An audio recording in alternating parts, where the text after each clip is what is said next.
Audio Reading presents The Copper Box by J.S. Fletcher.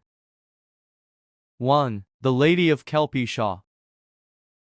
Although it was springtide by the calendar and already some little way advanced, the snow time was by no means over in that wild border country. The exact date was April 19th. I fix it by the fact that my birthday falls on the 18th, and that I spent that one, the 23rd, in an old-fashioned hotel at Wooler, and celebrated it by treating myself at dinner to the best bottle of wine the house afforded. It may have been the bottle of wine, but more likely it was sheer ignorance and presumption that prompted me next morning to attempt what proved to be an impossible feat of pedestrianism. I set out immediately after breakfast, intending before nightfall to make a complete circuit of the country which lies between Wooler and the Scottish border, going round by Kirknewton, Colburn, and the Cheviot, and getting back to my starting point by Hedgehope Hill and Kelpie Strand. That would have been a big walk on a long and fair summer day. In the uncertainty of a northern April, it was a rash venture, which landed me in a highly unpleasant situation before the close of the afternoon. The morning was bright and promising, and for many enjoyable hours all went well. But about 3 o'clock came a disappearance of the sun and a suspicious darkening of the sky and lowering of temperature. Before long, snow began to fall, and in a fashion with which I, a southerner, was not at all familiar. It was thick, it was blinding, it was persistent. It speedily obscured tracks, and heaped itself up in hollows. I began to have visions of being lost in it, and between 5 and 6 o'clock, I found myself in this position as far as I could make out from my pocket map. I was at some point of the angle between the Cheviot, Cairnhill, and Hedgehope Hill, and at the western extremity of Harthope Burn. But for all practical purposes I might as well have been in the heart of the Andes. I could just make out the presence of the three great hills, but I could see nothing of any farmstead or dwelling. What was worse, no house, wayside inn, or village was marked on my map, that is, within any reasonable distance. As for a path, I had already lost the one I was on, and the snow by that time had become a smooth thick white carpet in front of me. I might be safe in stepping farther on that carpet, and I might sink into a hole or bog and be unable to get out. And the nearest indicated place, Middleton, was miles and miles away, and darkness was coming, and coming quickly. The exact spot in which I made these rough reckonings was at the lee side of a coppice of young fir, whereat I had paused to rest a while and to consider what was best to be done. Clearly, there was only one thing to do: to struggle on and trust to luck. I prepared for that by taking a pull at my flask, in which, fortunately, there was still half its original contents of whiskey and water left, and finishing the remains of my lunch. But the prospect that faced me when I presently left my shelter and rounded the corner of the coppice was by no means pleasant. The snow was falling faster and thicker, and darkness was surely coming.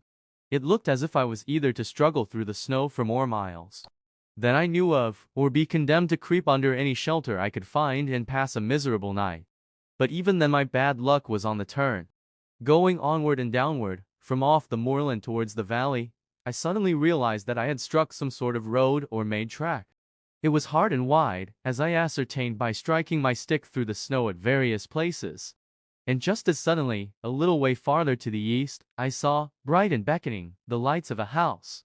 The dusk was now so much fallen, and the whirling snowflakes so thick that I had come right up to it, before I could make out what manner of house it was that I had chanced upon so opportunely.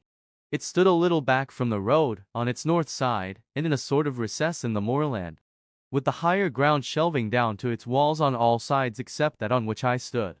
There was a courtyard all round it. On 3 sides of this the walls were unusually high, but on mine low enough to enable me to see what stood inside. And that was as queer-looking a house as ever I had seen. Its center was a high, square tower, with a battlemented head. From its west and east angles lower buildings projected lower, yet of considerable height. At one of the angles of these wings, connecting it and the tower, there was a round turret, with a conical top. Altogether the place was so medieval in appearance that it made me think of marauding barons, cattle forays, and all the rest of it. That the house was ancient I gathered from one circumstance: there was not a window anywhere in its lower parts. These seemed to be of solid masonry, unpierced by window or door. The lights I had seen came from windows 15 or 20 feet above the level of the courtyard, one in the round turret, one in the left wing, a third in the right. It was not until I was in the courtyard, knee-deep in drifting snow, that I made out where the door stood. It was at the foot of the turret, and when I reached it, I saw that it was in keeping with the rest of the place a stout oak affair. Black with age, studded with great square-headed iron nails, and set in a frame as sturdy as itself. It was one of those doors which look, being shut, as if it would never open. And when, after a brief inspection, I beat loudly on its formidable timbers, no bell being visible, it was with a wonder as to whether such a feeble summons would carry through that evident thickness. But the great door swung back almost at once. There, before me, a lamp held above her head, stood an elderly woman, a tall, gaunt, hard-featured woman, who first started with obvious surprise at seeing me, and then stared at me with equally apparent suspicion. There was no friendliness in her face, and the lack of it drove out of my head whatever it was that I had meant to say. But I managed to stammer an inquiry. "Oh, can you tell me where I am?" I said. "I mean, what is the nearest village, or inn? I'm making my way to Wooler, and..." It seemed to me that the door was about to be closed in my face. Certainly, the woman narrowed the already small opening between us. "There's nothing'll be nearer than Middleton," she answered, "and you'll keep straight on the road outside, and that'll be maybe 6 miles.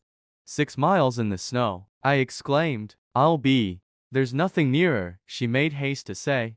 "There's no house at all between this and Middleton. And I'd advise you to be getting along, for the snow'll be far worse ere the night's fallen than what it is, and the road is not." The voice of a girl, clear, musical, and with a touch of masterfulness in it, broke in on the woman's harsh accents. "Tibby, what is it? Who is there?" The woman frowned, but involuntarily she opened the door wider. I saw then that she was standing in a square stone hall of very small dimensions, and that from her right hand stone steps, obviously set in a newel stair, gave access to the upper regions of this queer old place. And I saw more. I saw a pair of slim and shapely ankles, in smart stockings and shoes, the edge of a dainty skirt, and the projection of the stair out of all else. "It's a young man, miss, wants to know his way," said the janitor. "He's for Wooler, and I've told him." "For Wooler? In this snow? Impossible, Tibby." "Why?" The smart shoes suddenly tripped down the stair. Before I could realize my luck, their owner was confronting me with curiosity and interest. I suppose I looked pretty forlorn and tramp-like. My waterproof coat was none of the newest, and I was wearing a disreputable, favorite old hat. But I uncovered and made my best bow. And if I stared, it was because the light of the old woman's lamp showed me the prettiest girl I had ever had the good fortune to see. Perhaps, because we were both young, I made bold to smile at her knowingly. "You think I shall be lost in the snow and found dead in the morning?" I suggested.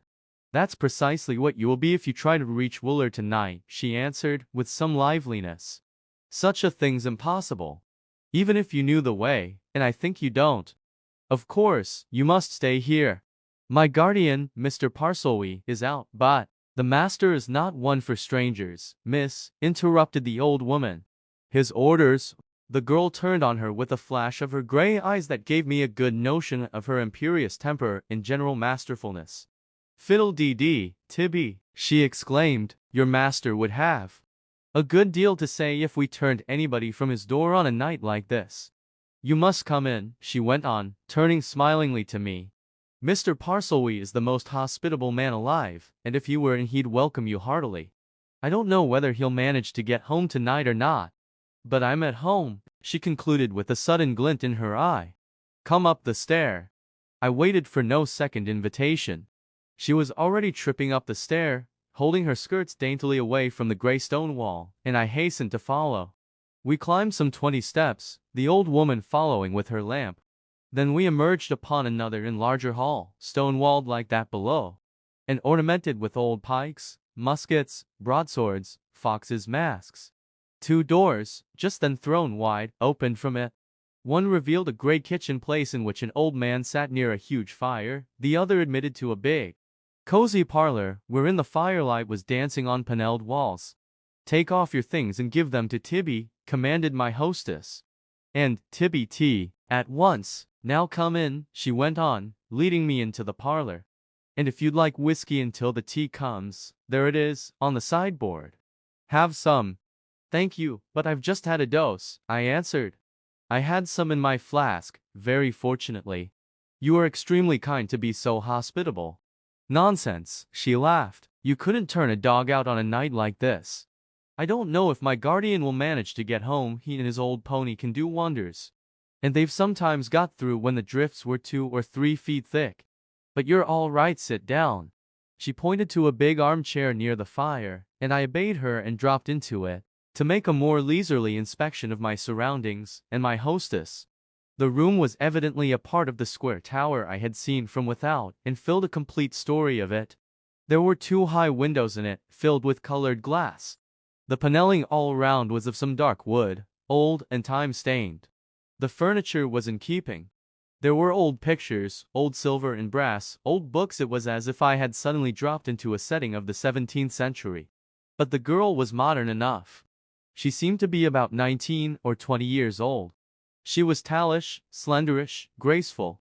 Her hair was brown, her eyes gray, her face bright with healthy color. I thought it probable that she spent most of her life out of doors, and I pictured her in tweeds and strong shoes, tramping the hills. But just then she was very smart in indoor things, and I was thankful that I myself, now that my outer wrappings had been discarded, was wearing a new suit and looked rather more respectable than when I knocked at the door. There was a lamp on the table, recently lighted, and the girl turned up the wick, and as its glow increased turned and looked at me, more narrowly. "You're a stranger, aren't you?" she said. "You don't belong to these parts." "Quite a stranger," I answered, or I shouldn't have been so foolish as to attempt what I was attempting. I gave her a brief account of what I had been after. "So you see how lucky I am to be saved, as you have saved me. And please allow me to introduce myself. My name's Oliver Cray, and I come from London." "London," she exclaimed, wonderingly. "Where I have never been. My name, you'll think it a curious one, is Madrasia Durham. Did you ever hear such a queer name as Madrasia?" "Never," said I. "How did you get it?" "Born in Madras," she answered. "My father was a merchant there. Mr. Parselby, my guardian, with whom I live here, was his partner.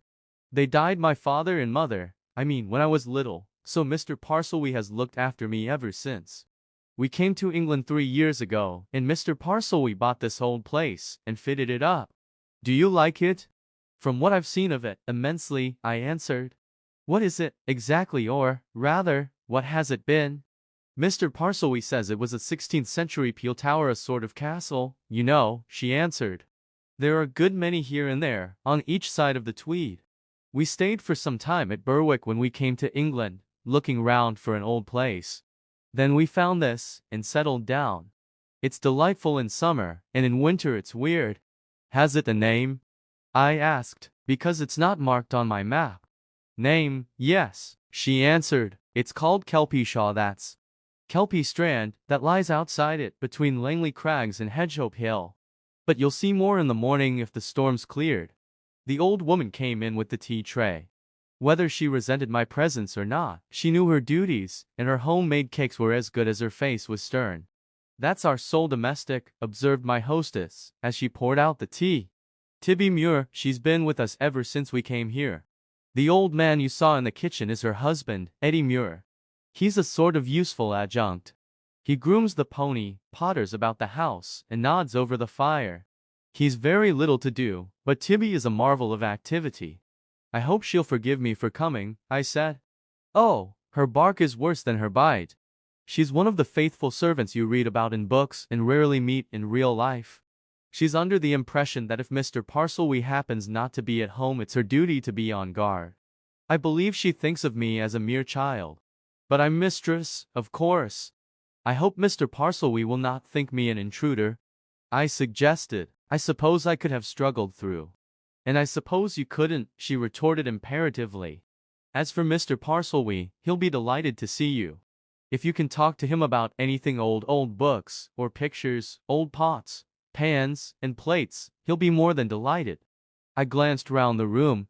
It was one of those rooms which are difficult to light. There were dark and shadowy places and recesses. But I could see cabinets and presses, shelves and cases, evidently full of the sort of things of which Miss Durham had just spoken.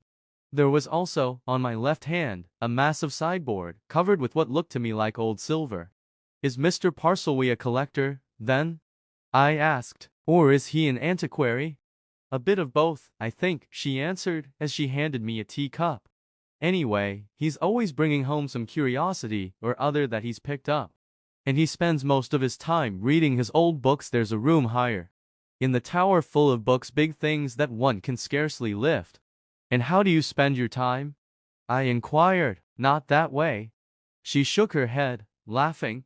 That way? She said. No, not yet, anyway. I'll leave that sort of thing till I'm old and frumpy. No, I spend my time out of doors mostly. A bit of fishing, a bit of running after the beagles, and a good bit of shooting. We have the shooting round about. It's rough shooting, but good. You're a regular Diana, I remarked. And Mr. Parselwee, does he go in for sport? Not much, she replied. Sometimes he goes fishing, and now and then he'll carry a gun. But he usually becomes meditative over a stream, and is generally looking somewhere else. If anything gets up in front of his gun, so his performances don't amount to much. She laughed again, and then looked half archly, half inquisitively at me. I'm wondering what you do with yourself, she said. I paint a bit, I answered. So, sometimes, does my guardian, she remarked. He calls it daubing, but they aren't bad. There are 2 of his works of art on that panel. She pointed to 2 small watercolor sketches which, framed in gilt, hung in a recess near the hearth. I rose and looked at them. One was of the house, the other a view of the Cheviot. There was some feeling of performance in both. What do you think of them? She asked. Perhaps you're a swell hand at that sort of thing. Very nice, I replied, and interesting, to me. My reason for wandering round today was that I wanted to find a good subject. I think I've found one, this place. I could make a good picture of it, with the hills as the background. Do, she exclaimed, and I'll make my guardian buy it from you. He often buys pictures. You might put me in it, with my gun and my dogs. I'll show you the dogs and the morning beauties. We got on very well together, chatting in this light-hearted fashion.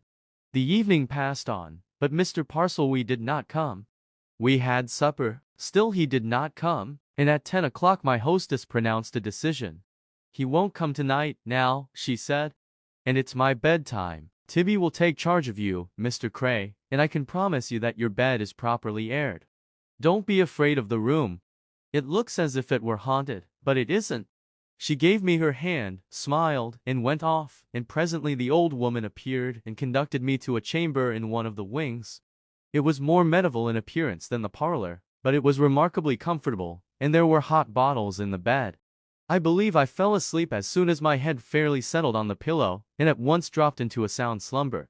I have no idea as to what time it was during the night when I woke suddenly and sharply, to find a man standing at my bedside, and, by the light of a bull's-eye lantern, looking down on me with a half-shrewd, half-whimsical expression. 2. The Second Stranger. I sat straight up in bed, blinking at the light in its holder. Half asleep though I was, I got an impression of my visitor. An ascetic-looking, clean-shaven man, with a big, well-shaped nose, and firm thin lips, which, in unison with a pair of keen, observant eyes, could, as I found out later, assume various expressions, changing from intense disagreeableness to peculiar sweetness. Just then eyes and lips were quite agreeable. In fact, their owner laughed gently. "All right, young master," he said, in a voice as sweet and mellow as his smile. "Fall to your sleep again. I only just wanted to see what strange bird we'd got in our roost." He laughed again and made for the door. I found my voice. "Mr. Parselwee?" I asked interrogatively. "At your service, sir," he answered, with a sort of mock politeness. "James Parselwee, I hope I'm not," I began. "Are you warm enough?" he inquired, suddenly stepping back to the bedside and laying a hand on its coverings. "It's a cold night, and I'm thinking you're not of these parts." "Oh, I'm warm enough indeed, thank you," I assured him. "Couldn't be more comfortable, sir." "Then go to sleep again," he commanded, with another of his half-jesting, half-cynical laughs. "You're heartily welcome to my ancient roof." He went away then, quietly closing the door behind him, and I obeyed his behest and fell asleep again. Nor did I awake until the old man that I had seen by the kitchen fire the night before appeared in my room, bringing me hot water, shaving tackle, tea, He drew back curtains and blinds, and I saw that the sky was still gray and heavy. More snow in the night? I asked him. He started, as if unused to being spoken to, and nodded his old head. Aye, there'll have been a deal more snow, master, he answered. Many feet deep it is all round the house. I got up, drank the tea, made as careful a toilet as I could, and eventually went off to the room in the tower wherein I had spent the evening with my youthful hostess. It was so far untenanted, but there was a great fire of logs blazing in the big open hearth, and the breakfast table was laid before it. From the adjacent kitchen came highly appetizing odors. I warmed myself at the hearth, looking round. Now, in the morning light, dull though it was, I could see the room better. It was easy to get from it an idea of its owner's taste: the beautiful old furniture, the paneling, the arrangement of the cabinets and their contents, all showed the inclination and love of the collector, who was also a good judge of what he collected. There were many things of great interest in that room. One struck me particularly, perhaps because the fire flames kept glinting sharply on its burnished front. This was a small copper box, a thing some 6 or 7 inches square, which stood in the middle of the ancient sideboard, one out of many curious articles placed there. I could see, from where I stood, that it was a bit of unusually good work, and I presently went closer and took it into my hands. Anything worked in old brass or copper had always appealed to me. This quaint little coffer, or chest, beautifully elegant in its severe simplicity, took my fancy. It was a plain thing throughout, except that on the lid was engraven a coat of arms, and on the scroll beneath it a legend, "That I please I while." I had just replaced the copper box and was turning away wondering what these words signified, when I caught sight of something which I had certainly not expected to see. There, hung in 2 panels above the sideboard, obscured in shadow the previous evening but plain enough now, as they faced the big window, hung 2 small pictures of my own, watercolor sketches of scenery in Teesdale which I had shown at the Royal Academy a year before and had subsequently sold to a Bond Street dealer. I was looking at them when Miss Durham came in, followed by the old woman and the breakfast dishes. Miss Durham and I shook hands solemnly. Then we both smiled, and eventually laughed. She nodded at a door in the corner of the room. "Mr. Parselby came after all," she said. "I'm aware of it," said I. "He came to see me some time or other." "No," she exclaimed. "What for?" "Wanted to know if I'd enough blankets, I think," I answered. "Oh, I hope you had," she said. "Had you? But how?" Just then the door in the corner opened and my host entered. I saw then that he was a rather tall, loose-limbed man of probably 55 to 60, with a remarkably intellectual face, sphinx-like in expression, and as I have already said, capable of looking almost fiendishly disagreeable or meltingly sweet. It was sweet enough now as he came forward, offering me his hand with old-fashioned courtesy. "Good morning, master." He could no other word expresses his suavity of tone. "I trust you slept well and refreshingly after all your privations." "My privations, sir, had been of short duration, and their recompense full," I replied, imitating his half-chaffing tone. "I slept excellently well, thank you." "Why, that's a blessing," he said, rubbing his hands. "So did I. It was very unkind of you, though, Jimmy, to wake up a guest in the middle of the night," said Miss Durham. "How inconsiderate." Mr. Parselby motioned me to the breakfast table with a bow and a wave of his delicately fingered hand, and favored his ward and myself with one of his sweetest smiles. "Well, I don't know, my dear," he retorted. "He might have been a burglar. You never can tell."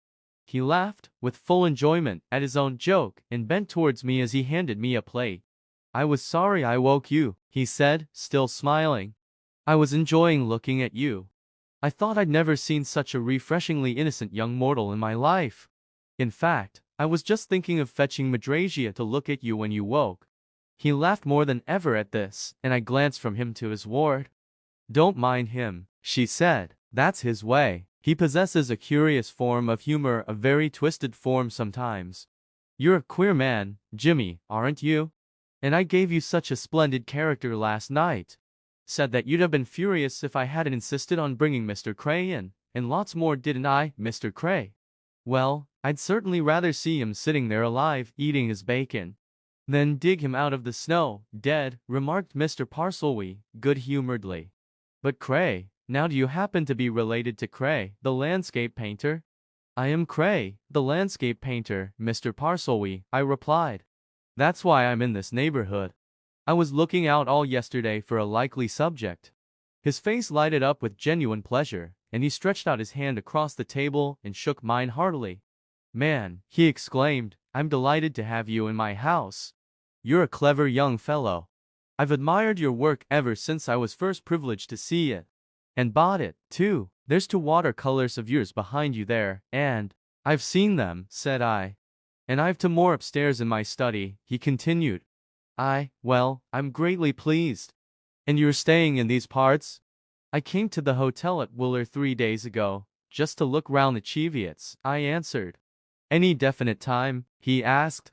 No, said I. I'm my own master as to that. Then when old Eddie can get through the snow, we'll just send across to Wooler for your things. And you'll consider this house yours, Mr. Cray, he said, with a nod of his head which implied that he would take no refusal. Your very obedient servant, sir, as long as you like to stop in it. There, exclaimed Miss Durham, I knew you'd get on together like a house on fire. But perhaps Mr. Cray thinks he might be dull? Mr. Cray thinks nothing of the sort, I retorted hastily. He's overwhelmed on all sides. You're extremely kind, Mr. Parselby.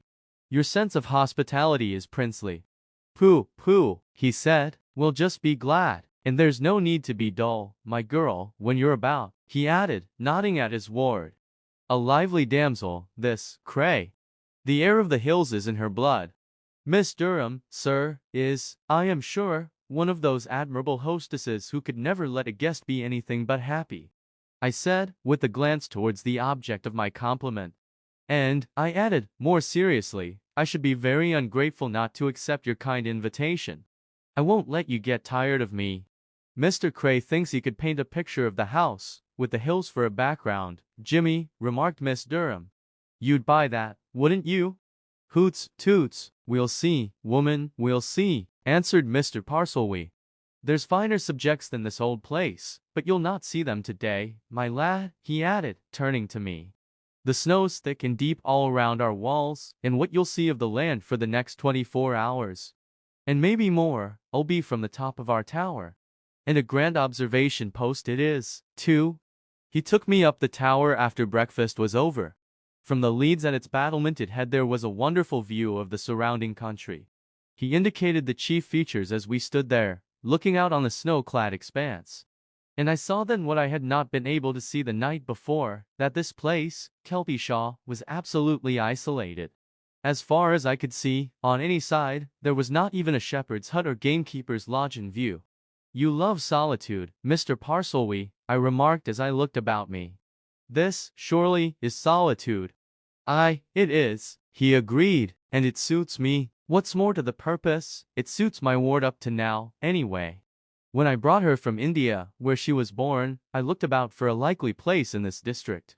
We came across this half-ruinous, it was then. I bought it, did it up, furnished it, got a lot of things here that I'd left stored in London when I first went to India, many a year ago, and settled down. The girl loves it, and so do I.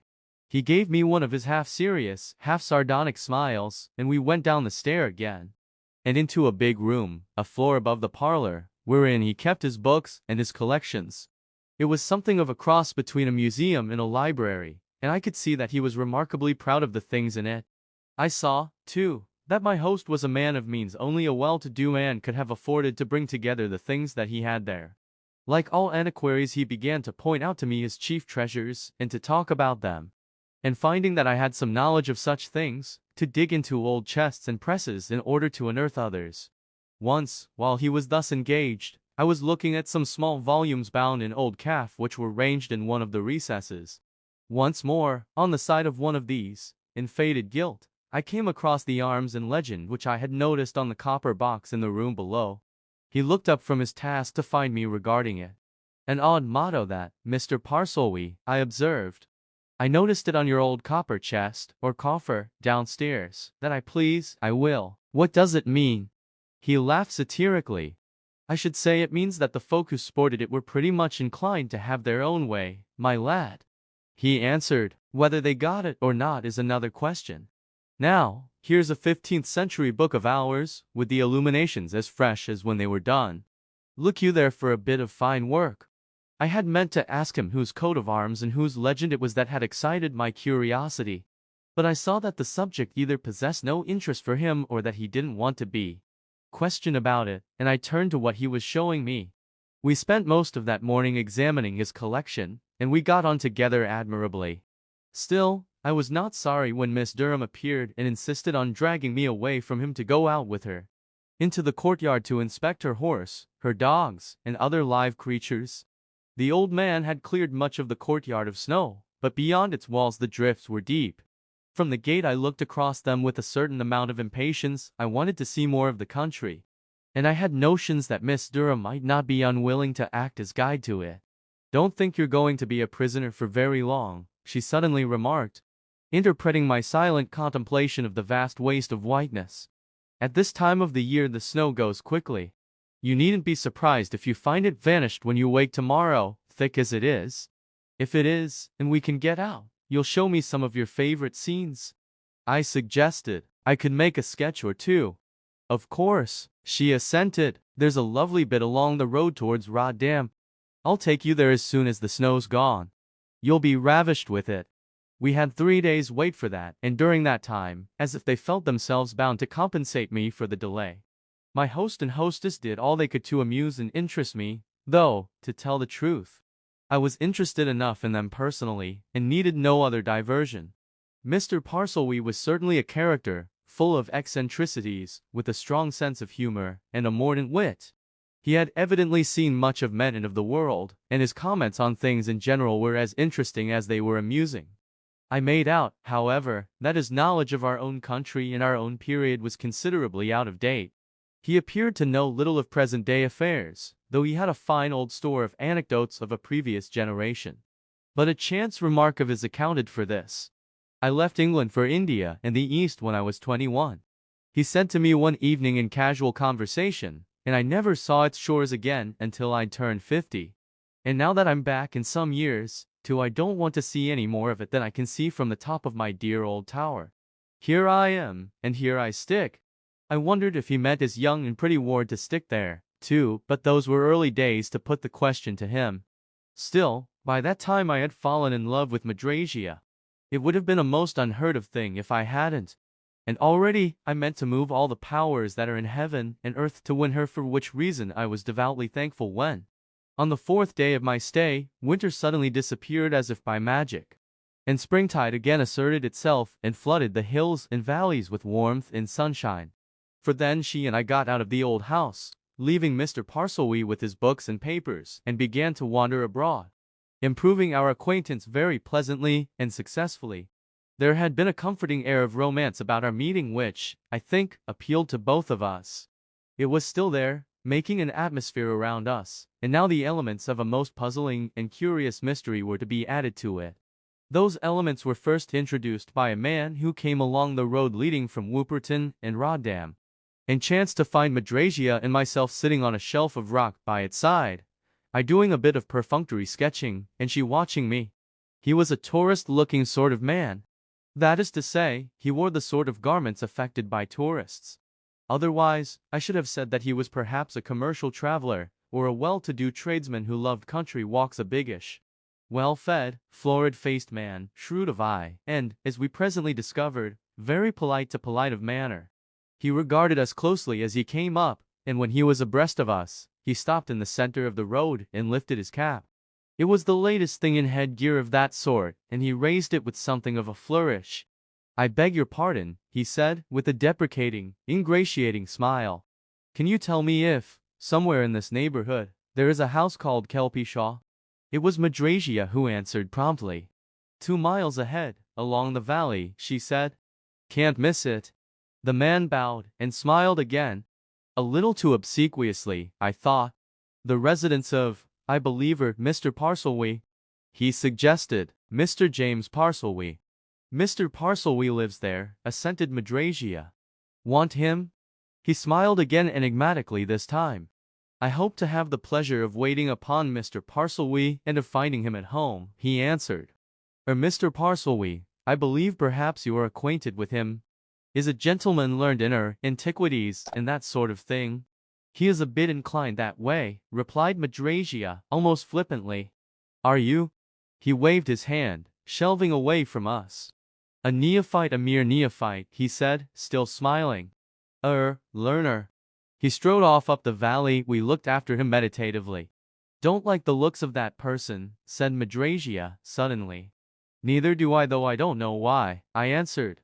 Case of Dr. Fell, I suppose. Bit too given to smiling readily, eh? Oily, said Madrasia. Wonder who he is and what he's after? Doesn't look like a dry-as-dust antiquary, anyhow, I remarked.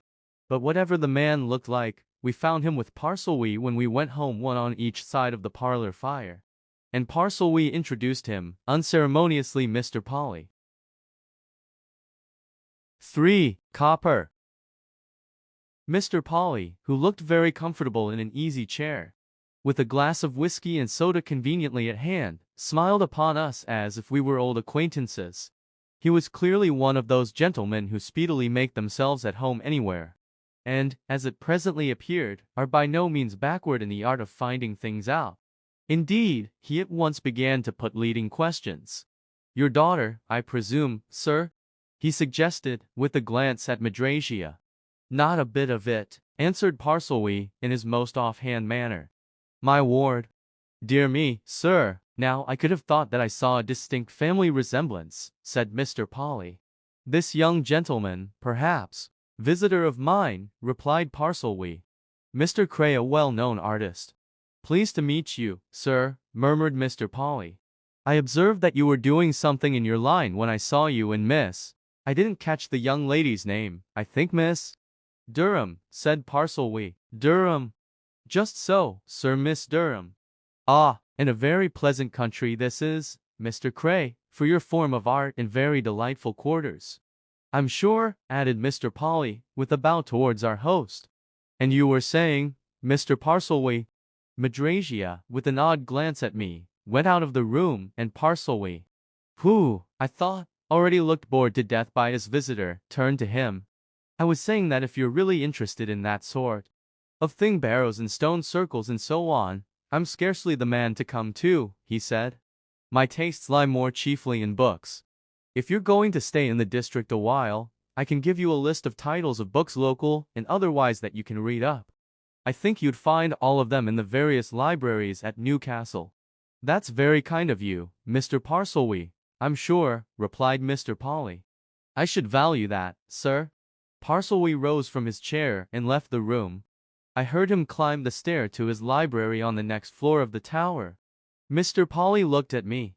It was a peculiarly scrutinizing, appraising glance. It gave me an idea that the man was wondering how much he could get out of me in the way of information.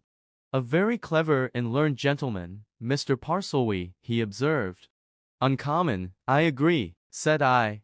Makes a man like me just beginning to take an interest in these things. Do you feel that he knows nothing, he said. I quite understand you, I assented. And what a yes, you might call it, wealth of curiosities he's gathered about him, he continued. Odds and ends of all sorts. Now, there's an object that's attracted my attention, a very pretty article. He rose suddenly, and walking across to the sideboard, picked up the copper box, holding it to the light and examining it with exaggerated admiration. Beautiful bit of work, Mr. Cray, I think beautiful, he said unctuously. Not made yesterday, that, sir. Old coat of arms, you see, and a motto. You don't happen to know whose family coat of arms that is, Mr. Cray? No, I don't, said I. Do you? No, sir, no. As I remarked when I saw you and the young lady down the road, I'm a learner, a novice, a neophyte, Mr. Cray, he replied. Fine coat of arms, though, that and a peculiar motto. Now what would you take those words to signify, Mr. Cray? Before I could reply, we heard Parselwee coming back, and Mr. Polly hastily put down the copper box and retreated to his chair, for all the world as if he had been caught or been about to be caught in the act of stealing something. These antiquaries, he murmured, with a cautioning wink at me, I know 'em. They don't like their treasures handled. Precious. Old pots worth sixpence to some people, worth their weight in gold to them. Just so. Parselwee came into the room with a sheet of notepaper in his hand. Mr. Polly received it with gratitude as exaggerated as his admiration of the copper box. And presently he said that he must now be moving. I am sure it was with a desire to speed his departure that Parsley offered to show him down the stair and to point out a short cut across the moor. So they vanished, and when Parsley came back the tea tray had just been brought in and Madrasia was busy at it. She turned on her guardian as he entered. "Jimmy," she exclaimed, "who on earth was that creature?" Parsley laughed as he dropped into his favorite chair. "No more idea than you have, my dear," he answered, introduced himself as a humble fellow laborer in the same field, in which so he said I'm a past master. Said he was holidaying in the neighborhood, and had heard of me, so ventured to call and see me. Wanted to know if there were any objects worthy of his attention round about here, sepulchral things, and so on. The odd thing, continued Parsley, with one of his sardonic laughs, the very odd thing was that I never saw a man who looked less like an antiquary in my life. Or talked less like one, I should think, suggested Madrasia. Oh, he'd picked up a few cant phrases, somewhere or other, observed Parsley. He told me that he'd turned to this sort of thing, as he called it, for a hobby. A man, he observed, with the air of one uttering a hitherto undiscovered truth, must have something to do. Ha ha ha. He seems to have amused you, anyway, remarked Madrasia. Why not? Assented Parsley. Of course he did. I thought he looked much more at home with a glass in his hand and a pipe in his mouth than he would amongst either books or barrows. Well, really, I wondered whatever brought him here, said Madrasia. A neophyte, indeed, in loud tweeds and a glaring necktie. I thought he was a sporting publican out for a walk. I did not say what I thought. The fact was I had some queer suspicions about Mr. Polly. I had noticed his odd, shrewd, examining glances. He looked to me like a man who has an object, a mission, who is spying out the land, endeavoring to get at a discovery. That he had some purpose in view I was sure, but I said nothing to Parsley and Madrasia. Just then we had a more pertinent and interesting matter to discuss. Parsley wanted me to stay there a while and to paint a landscape for him. He had a favorite view near the house, and was keenly anxious that somebody should do justice to it. Moreover, he wanted the picture to be painted in the freshness of springtide, though my own private inclination would have led me to paint it in the autumn, and he had offered me a handsome price for it, agreeing, too, that I should be allowed to submit it for the next Royal Academy exhibition. I was by no means unwilling to accept his offer, for apart from the advantages of the commission, the work meant spending at least a month or 6 weeks at Kelpishaw in the society of Madrasia, and I had already fallen in love with Madrasia. We settled the affair of the picture over that tea table. I decided to start on it at once, and the first thing then was to get a suitable canvas. Parsley said I should be sure to find one in Newcastle, and I arranged to journey there next day, seek out an artist's colorman, and buy what I wanted. On this errand I was in Newcastle about noon on the following morning, and the first person I saw there was our recent visitor, the somewhat mysterious Mr. Polly. Mr. Polly did not see me. I caught sight of him by accident, but, having seen him, I made it my business to watch him a little. He stood at the exit of one of the arrival platforms, and he was absorbed in looking for somebody or other. An express came in from the south. Its passengers began to stream through the exit. Presently Mr. Polly, who was still attired as when I had last seen him, removed his cap and bowed with sincere obsequiousness. The object of his reverence was an elderly, big-framed, very consequential-looking man, whose large face was ornamented by a pair of old-fashioned whiskers, and who, in my opinion, had family solicitor written big all over himself and his attire, from his silk hat to his stout soled, gaitered, square-toed boots. That he was a person of much greater importance than Mr. Polly was very evident from the fact that he replied to Mr. Polly's obsequious greeting with a mere condescending nod, and at once resigned into his hands a Gladstone bag and a traveling rug. There was an interchange of brief remarks between the two. Then they marched across the platform to the hotel and vanished within its portals, the large man going first and Mr. Polly playing porter behind. My curiosity had been aroused so keenly by that time that I had some absurd notion of following Polly and the white-whiskered person into the hotel, just to see if I could find out a little more about their mutual relation. But on reflection I went off about my own business. Having some knowledge of Newcastle, I walked uptown to a certain restaurant of which I knew and highly approved. There I lunched and idled an hour away afterwards. After that I set out in quest of a firm whose name Parcelwy had given me. Its manager had not got a canvas of the precise size I wanted, but he promised to make me one by noon of the following day. And I accordingly decided to stay in Newcastle for the night, and, later, went to the hotel at the station to book a room. In the smoking room there, writing letters, was the white-whiskered person. Polly was not with him, nor was Polly with him when, after dinner that evening, he came into the smoking room again and took a chair close by my own in a comfortable corner. But now he was not alone. He came in company with a younger man, a middle-aged, sharp-eyed individual whom I also set down as having some connection with the law. These two men had evidently just dined. A waiter brought them coffee and liqueurs. The elder man produced a cigar case and offered it to his companion. They began to talk, sometimes quite audibly, at others, sinking their voices to whisperings. But they had scarcely lighted their cigars before a word or two from the white-whiskered man made me prick my ears. "Without doubt," he said, "without any doubt, the copper box, its presence there, the coat of arms. The odd legend on the scroll is a most valuable piece of evidence." As soon as I heard of it, he bent nearer to his companion, and for a minute or two I failed to catch what he was saying. Out of my eye corners, however, I could see that the younger man was listening, attentively and approvingly. From time to time he nodded his head as if in assent. Eventually he spoke. "And you say that Polly, in his opinion, took him to be of about that age?" he asked. "That, of course, has to be considered. Polly is an observant fellow," remarked the elder man. "I have employed Polly on several occasions, and with excellent results. I can trust Polly's estimate of the age. It fits in exactly." The younger man regarded his cigar thoughtfully for a while. "Odd," he said at last. "Very odd, but I should say it is so." "I don't think there's any doubt of it," answered the white-whiskered person. "At any rate, I am not going to travel all this way and back again without making sure. I shall not be deceived," he added with strong emphasis on the personal pronoun, accompanied by a complacent chuckle. "Even a point-blank denial would not satisfy me. No dust will be thrown in my eyes." "You were fully acquainted with the circumstances of 30 years ago?" questioned the other. "Personally, I mean?" "Fully, 35 years ago, to be exact.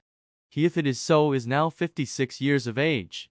"Oh, yes, I knew everything, was concerned in everything," affirmed the elder man. "Up to a certain point, you know, up to a certain point. Now, if I can only get at close quarters, and Polly assures me that's by no means difficult, I can satisfy myself rather cleverly. For instance," once more he leaned nearer to his companion and lowered his voice. The conversation tailed off into whisperings. "And now, fearful lest I should in any way betray myself, I rose from my chair, left their neighborhood, and under pretense of looking at the evening newspapers spread out on a center table, went across to another part of the room. I picked up a paper and sat down, affecting to look at it. But in reality, I was still watching the two men, and wondering what it was that they were talking about. For without doubt it had to do with my host Parcelwy. The references to the copper box, to the coat of arms engraved on it, to the curiously worded motto appearing on the scroll beneath, all that meant Parcelwy. Polly, again, whom had Polly been visiting but Parcelwy? And Polly's estimate, so much valued by White Whiskers, that was, of course, in relation to the age of Parcelwy. It was all Parcelwy, and it didn't require much thought or reflection or analysis on my part to decide that about and around Parcelwy hung a decided mystery. But of what nature? It seemed to me, judging him by my short, yet very intimate acquaintanceship, that Parcelwy was a decidedly frank and candid man. He had told me a good deal about himself.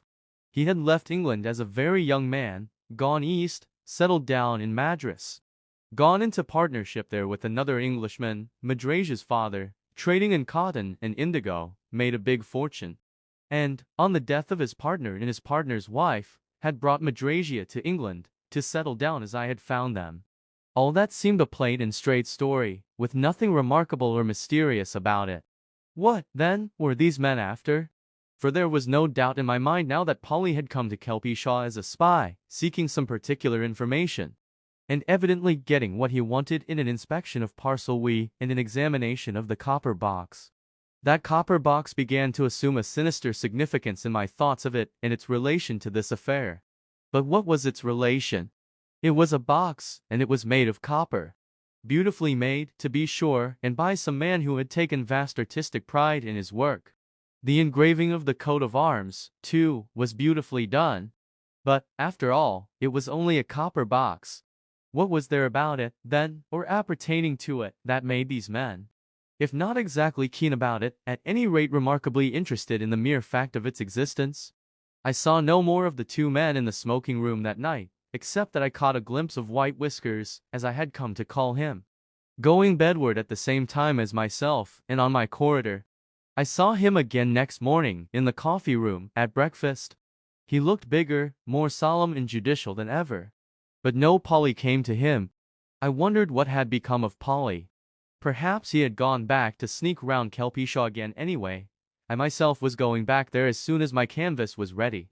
And I had already made up my mind that when I got there I should tell Parselwee that at Newcastle there were people talking about him and his copper box. The man who was making my canvas had his shop in a side street off Haymarket. I set off to it a little before noon, intending to get my parcel, return to the station, and depart for Wooler. But halfway up Percy Street I suddenly saw White Whiskers, a little way in front of me. With him was the man with whom I had seen him in conversation the night before. Once more they were in conversation. It seemed to be earnest and intense, judging by their attitude. White Whiskers had his arm linked in that of his companion, to whom he bent, confidently. The other listened with rapt attention. Out of sheer curiosity I followed them. They turned, eventually, into St. Thomas Street, and then began to look at the names over the shops. Finally, White Whiskers raised his umbrella and pointed to a sign. A moment later they entered the shop beneath it. And from a little distance I saw what was on the sign: Bickerdale, Whitesmith, and Coppersmith. Copper again, copper box, coppersmith. The whole thing was becoming more mysterious than ever. Here were these men, who had been talking about a copper box the night before, now entering the shop of a man who worked in copper. Why, I wanted to know, and instead of going off on my own proper business to the artist Cullerman's shop, I crossed the street, walked on a little, turned, and kept an eye on the door into which White Whiskers and his companion had vanished. They were in there about half an hour. I stuck to my post, though I knew I was running the risk of losing my train. At last they came out. They came nodding and wagging their heads as if whatever had transpired within had settled the question. White Whiskers, in particular, looked uncommonly satisfied with himself. They went away, round the corner into the Haymarket, and thereupon, with a desperate resolution generated by sheer curiosity, I boldly entered the coppersmith's establishment. Its proprietor, an uncomfortably canny-looking sort of person, elderly and spectacled, stood behind the counter. His keen eyes fell upon me at once with such shrewd inquiry that I felt decidedly embarrassed, and knew myself to be growing red about cheeks and ears. I began lamely. That is, have you any old articles in copper? Curiosities and that sort of thing to sell? It seemed to me that he took an unconscionable time in replying. When he did reply, it was with a curt monosyllable. No. The fact is I sometimes go in for collecting such things, I said. He suddenly bent forward across his counter, and gave me a keen, searching look. What are you after, young man? He asked severely. I saw you watching those gentlemen. 4. Midnight Warning. I glanced round, involuntarily, at the window of the man's shop, and saw that, there being little in it, he would certainly have been able, while talking to White Whiskers and his companion, to command a view of the other side of the street, and so had doubtless seen me hanging about. But his curt manner helped to disperse my embarrassment and awkwardness, and I boldly took another line. After all, I had as far as I knew as good a right to ask questions as White Whiskers had. Well, supposing I was watching them, I retorted, I may have had a good reason, and very good reason. What do you say to that? He began to shift about the things on his counter, aimlessly. I remained watching him. Suddenly he looked up, nervously, but defiantly. You're not going to get anything out of me, he said. I've said my say already, and I've been warned against such as you. Then he assumed a sneering look and tone. old copper articles, he flung at me. You should think shame of yourself coming in on a man with false excuses like that. I saw now that there was something, and I gave him a thrust that was intended to go right home. Copper is a good word, said I, and I wonder if you've ever seen or handled an old copper box, a few inches square, with a coat of arms engraved on it, and an unusual motto beneath that. Come, now.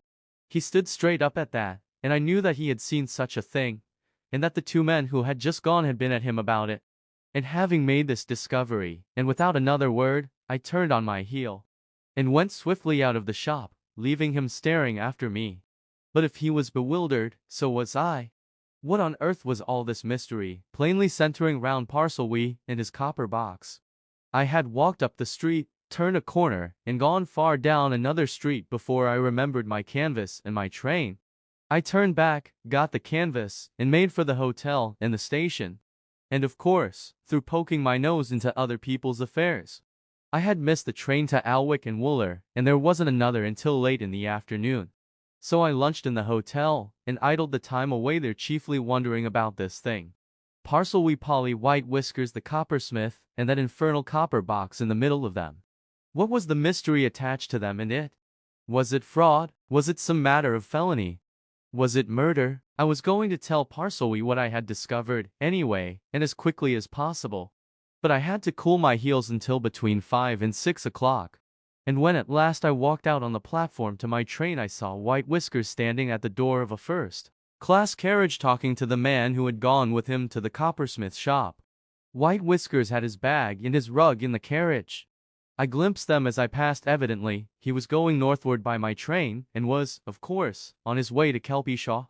I had one of the hotel porters with me, carrying my bag and my canvas, and when he had found me a seat I engaged his attention. There are two gentlemen standing at the door of a first-class compartment up there, I said. Do you happen to know who they are? The man looked and nodded. Don't know the older gentleman, sir, he replied. He stopped at the hotel last night, but I didn't hear his name mentioned. The other gentleman's Mr. Pebbling, sir. And who, I asked, is Mr. Pebbling? Lawyer, sir, well-known lawyer in the town, he answered. Pebbling, Spilsby and Pebbling, Solicitors, Grey Street. Everybody knows him. Accordingly, I departed for Kelpishaw in an atmosphere of law and mystery. I imagined that atmosphere centering thickly around White Whiskers in his first-class compartment. I, as a matter of principle rather than pence, traveled third and mingling with the smoke of his very excellent cigars. I would have given a good deal to pick the brains that lay behind his big, solemn, consequential countenance. But I knew that I should probably hear much on the morrow. For that he was bound for Kelpishaw I had no more doubt than that our train was a slow one. It was late when we got to Wooler, so late that I had already decided to spend the night there and go on to Parselwee's in the early morning. I had some notion, too, that White Whiskers would, of course, repair to the principal hotel, whither I was also bound, and that there I might find out a little more about him, perhaps even get into conversation with him. From what I had seen of him at Newcastle, I judged him to be a talkative man, and at Wooler he would have small chance of indulging his propensities. Now, if I could only foregather with him over a smoking-room fire. But no sooner had the train come to a halt in Wooler station than I saw that White Whiskers was expected, and was met.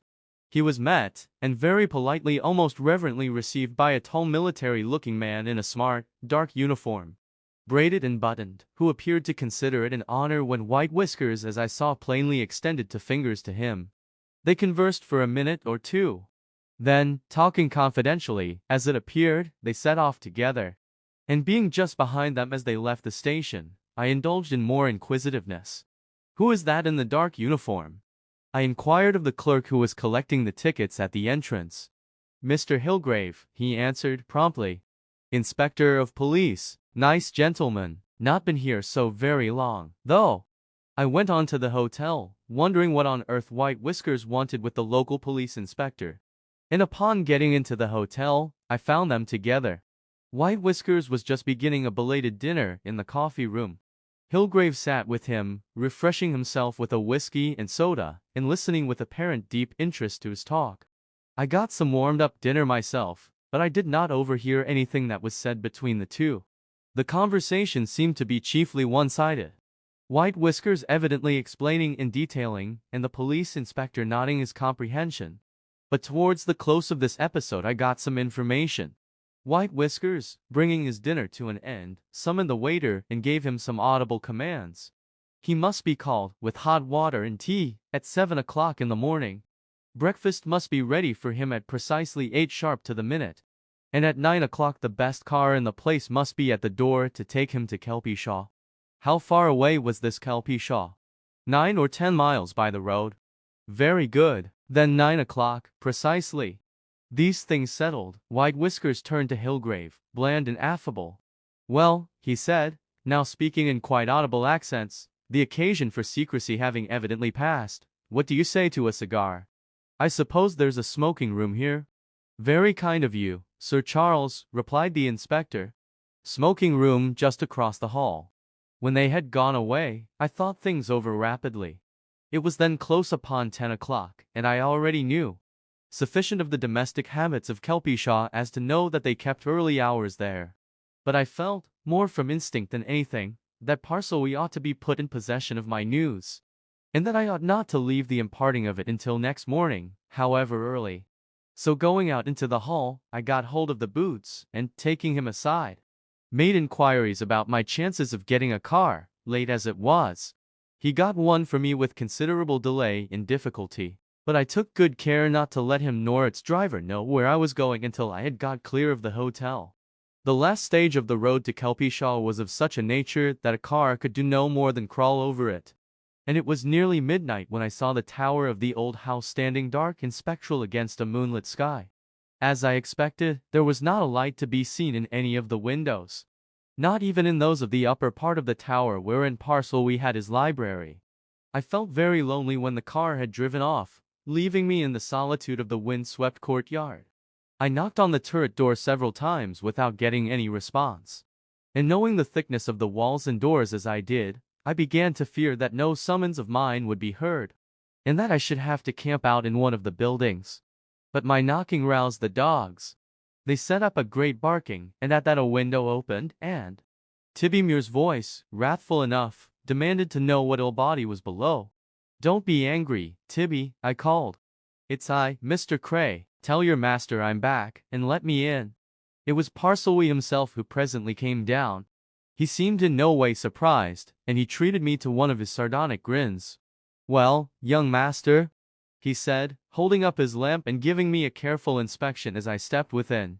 You look a bit way-worn. Then, in his eccentric, jocular fashion, and as he bolted and locked the big door behind me, he began to spout, dramatically. Even such a man, so faint, so spiritless, so dull, so dead, so woe-begone, drew Priam's curtain in the dead of night, and would have told him half his Troy was burned. But go up, Cray, my lad, and we'll see if a drop of whiskey'll revive you. He laughed again and pushed me up the stair. I went, willingly. Mr. Parsley, said I, I'm neither dull, nor dead, nor woe-begone. But I am cold, for the night's bitter, and that miserable old car I got is a trap for draughts. And as to Priam and Troy, I've a tale to tell you that beats that.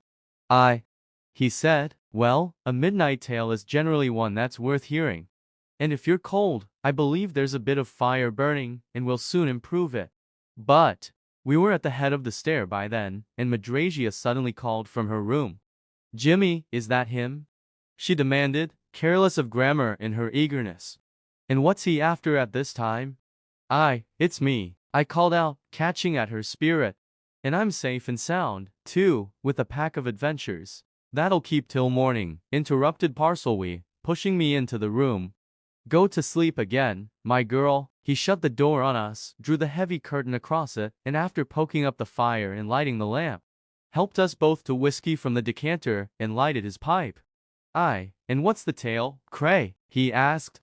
I had been considering the telling of that all the way from Wooler, debating the best way of putting the various episodes before him. It seemed to me that the best fashion was one of consecutive narrative, leaving him to draw his own inferences and conclusions.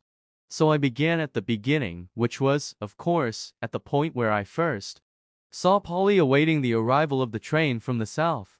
I watched him carefully as I told the story, being anxious to see how it struck him and how things that had impressed me impressed him. And as I went on from one stage to another, I was conscious of a curious, half-humorous, half-cynical imperturbability about him. His face remained mask-like, except for a sly gleam in his expressive eyes. And he never betrayed any sign of being surprised or startled but once, when his lips moved a little at the first mention of the copper box. And twice he smiled and nodded his head slightly. The first time was when I mentioned the coppersmith shop, whereat he stirred a bit and said softly, "Aye, that would be old Bickerdale." And the second when I said that the police inspector had addressed White Whiskers as Sir Charles. He laughed outright at that. "Aye, likely enough," he muttered. "He's the sort that would turn out Sir Charles, for sure. But I hadn't heard of it." "That's the lot, Mr. Parselwee," I concluded. I left Sir Charles and the police inspector smoking their cigars and drinking their whiskey. I saw them through the open door of the smoking room, and they were hobnobbing comfortably enough. "And then I raced through the night to tell you." "Aye," he said, "but to tell me what?" "What I have told you," I replied. He gave me a queer, questioning look.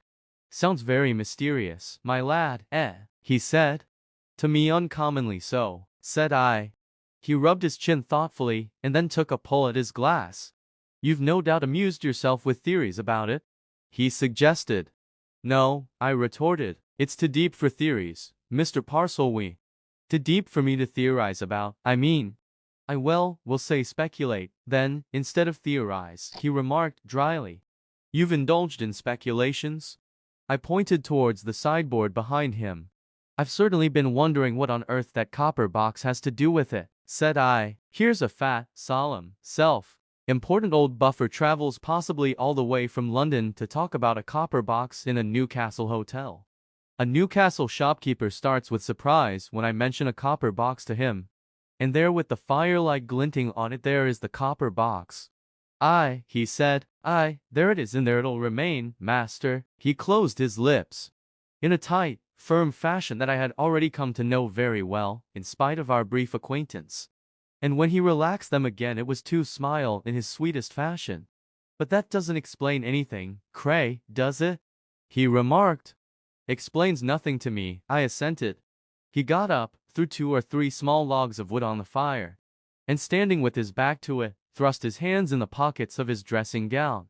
He puffed at his big pipe for a while, staring across the shadowy corners of the room, and suddenly he laughed. "You can tell all that to Madrasia in the morning," he said. "It'll amuse her." "Mystify her, you mean," I said. "Well, both, then they come to the same thing," he answered. "Please her, too." She thought being a woman, and having feminine intuition, that Master Polly was something of what he seems to be.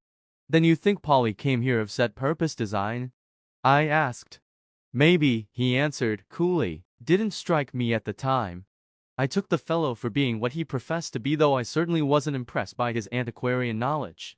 But then, the man described himself as a neophyte, a novice.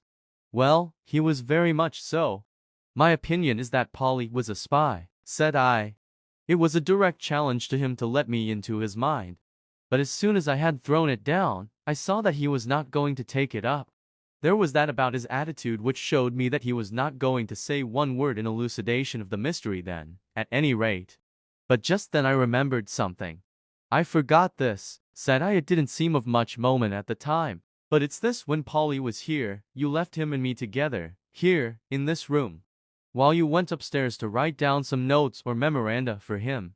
During your absence he picked up the copper box, and after some remarks on its workmanship asked me if I knew whose coat of arms that was, and some other questions about it.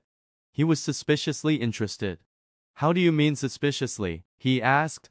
"It struck me perhaps afterwards that Polly could have answered the question himself," I replied.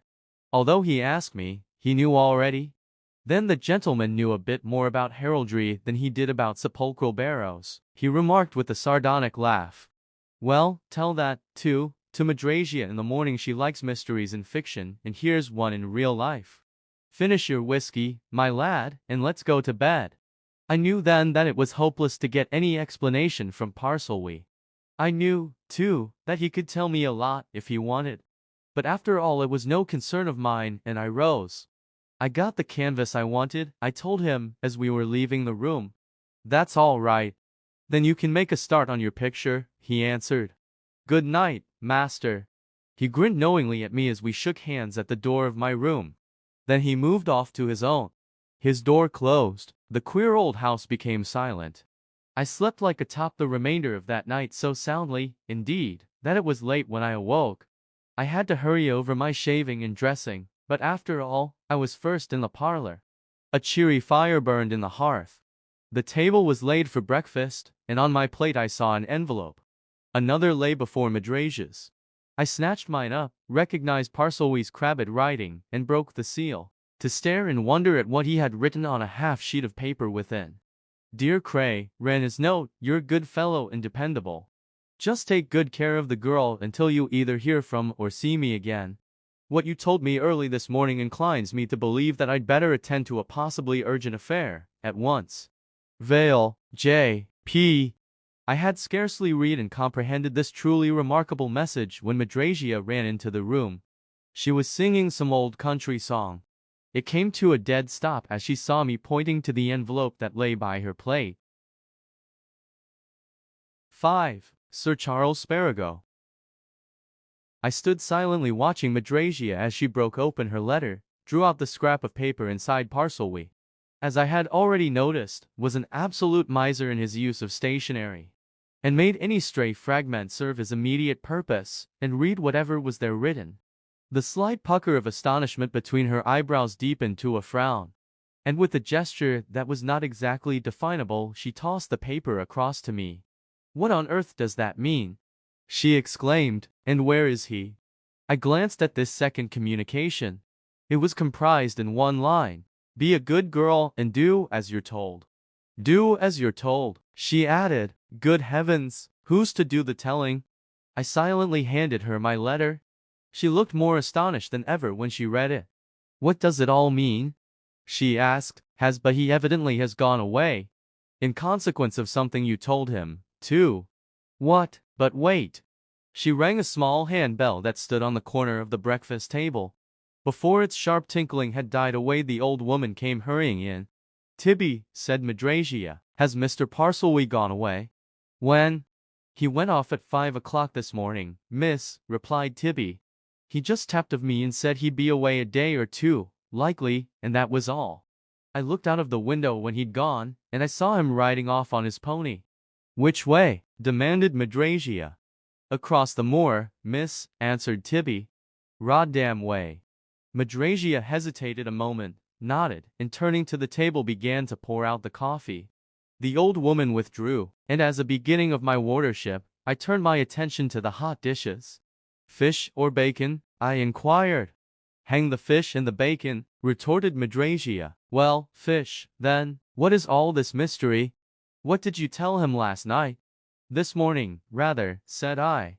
Early this morning. Well, I was to tell you. He said you'd enjoy it, better than any fiction. But what it's all about, I don't know. I wish I did. Perhaps you do. I may do, when you tell me, she answered. Go on. Between mouthfuls I told her the whole story of my adventures, from the moment of recognizing Polly to finding Parselwee's note on my plate. At the first mention of the copper box she turned and gazed at that mysterious article, reposing in its usual place on the sideboard. When I made an end of my narrative she stared at it again. Just so, I said, I wish it could speak, but it can't. And what I want to know is precisely what you want to know. What is it all about? A first-class mystery, this, anyway. Polly comes, and is seen examining the copper box. I go to Newcastle, and see Polly meet a fat-faced, white-whiskered old party. I hear this person talk of the copper box to another man, who turns out to be a solicitor. I have a passage at arms with the coppersmith, who, I feel sure, has seen and owned the copper box. I have other passages.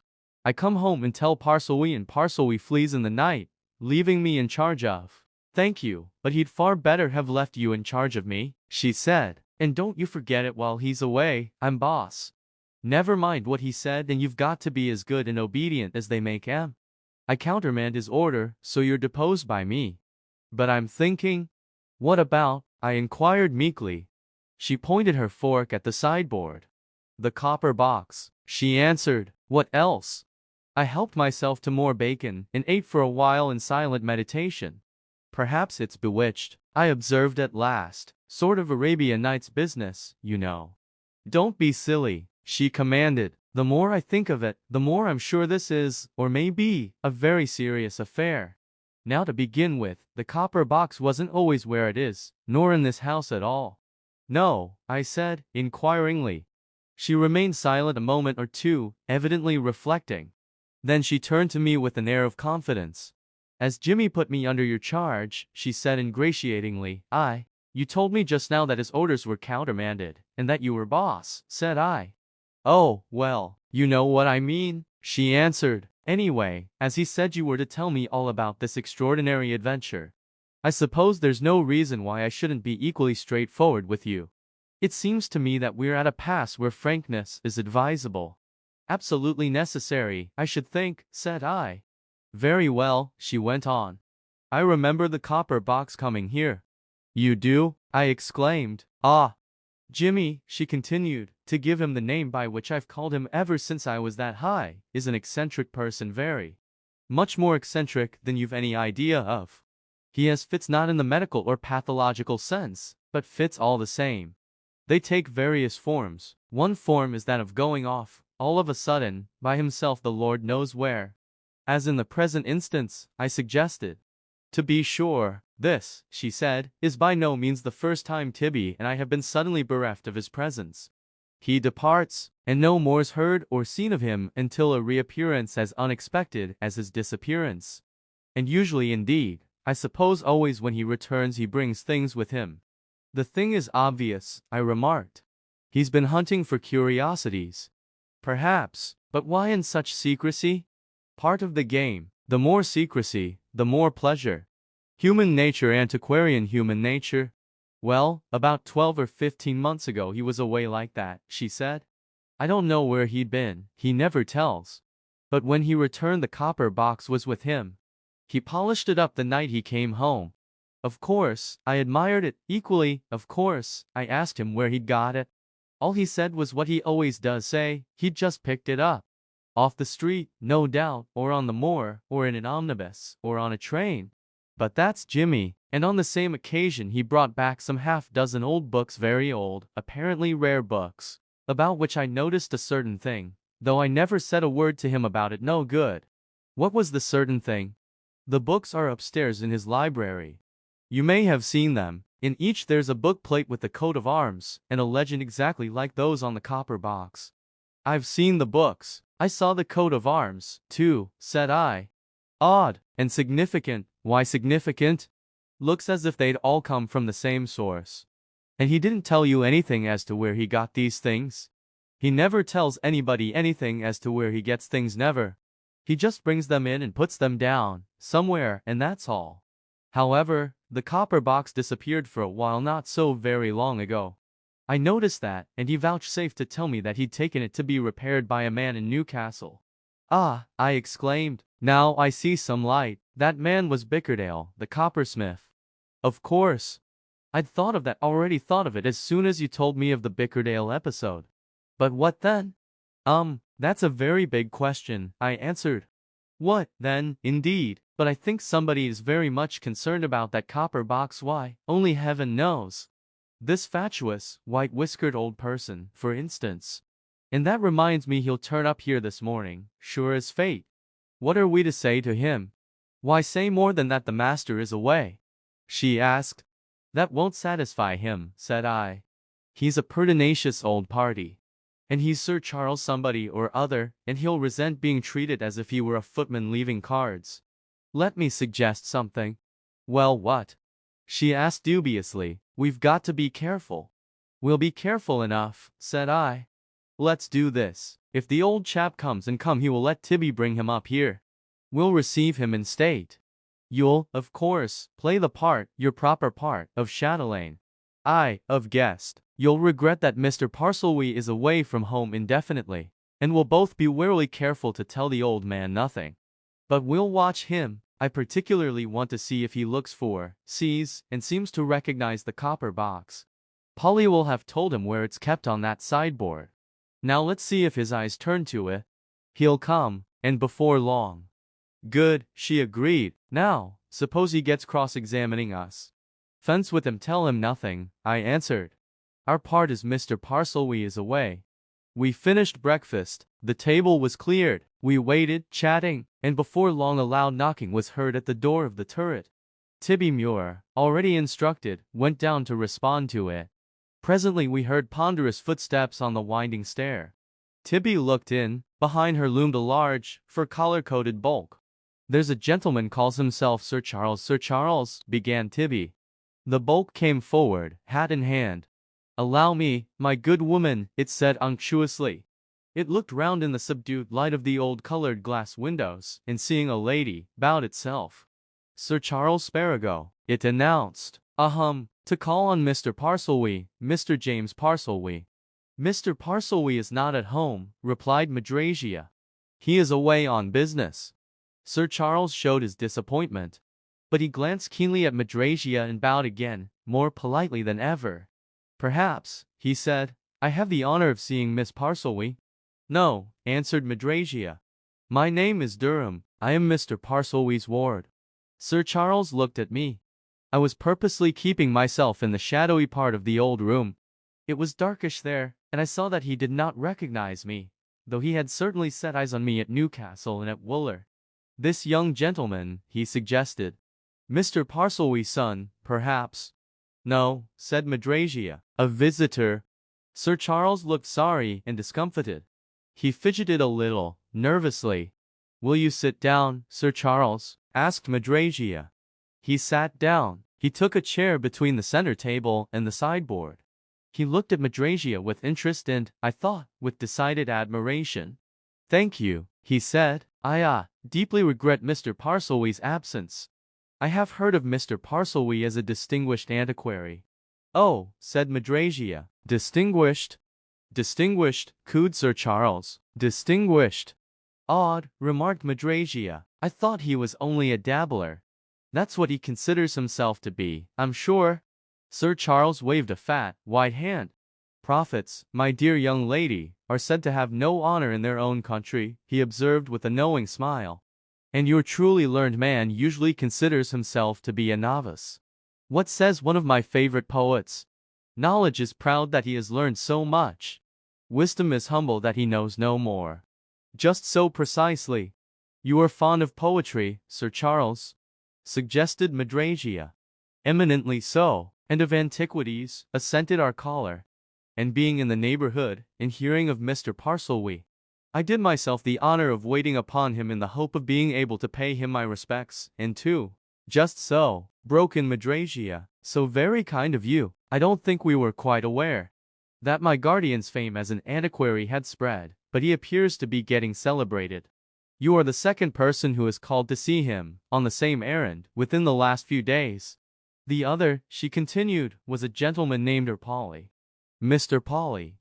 Ah, said Sir Charles, indeed, I am not acquainted with many antiquaries. I am something of a recluse. And, perhaps, Mr. Acrolio, Polly, was fortunate enough to find Mr. Parselwee at home and to enjoy the benefit just so. And I am unfortunate. Mr. Parselwee went away this morning, remarked Madrasia, in matter-of-fact tones. He may return tomorrow. He mayn't return for a week. He may, he's uncertain, but I'll certainly tell him you've called, Sir Charles. Thank you, said Sir Charles. Much regret, and I don't know how long I shall remain in these parts. Delightful, romantic situation, most romantic. You have been here long? Ever since we came from India, replied Madrasia, forgetting our compact. Some few years ago. Ah, Mr. Parselwee came from India, did he? Asked Sir Charles eagerly. But you were surely not born under those burning skies? I was, answered Madrasia, with a laugh. Of English parents, of course, suggested Sir Charles. Of course, the English rose. Ah, the English rose. No one, Miss Durham, could mistake you for anything else than that. I coughed discreetly, and Madrasia took the hint. I'm sorry Mr. Parselwee is not at home, she began. Can I give him any message? Sir Charles drew out a card case and laid a card on the table. Then he rose, and we both saw his eyes turn to the copper box. He gave it a good, straight glance. Thank you, he answered. My card, and my compliments and regrets, and perhaps I may do myself the pleasure of waiting upon him again, if he returns soon.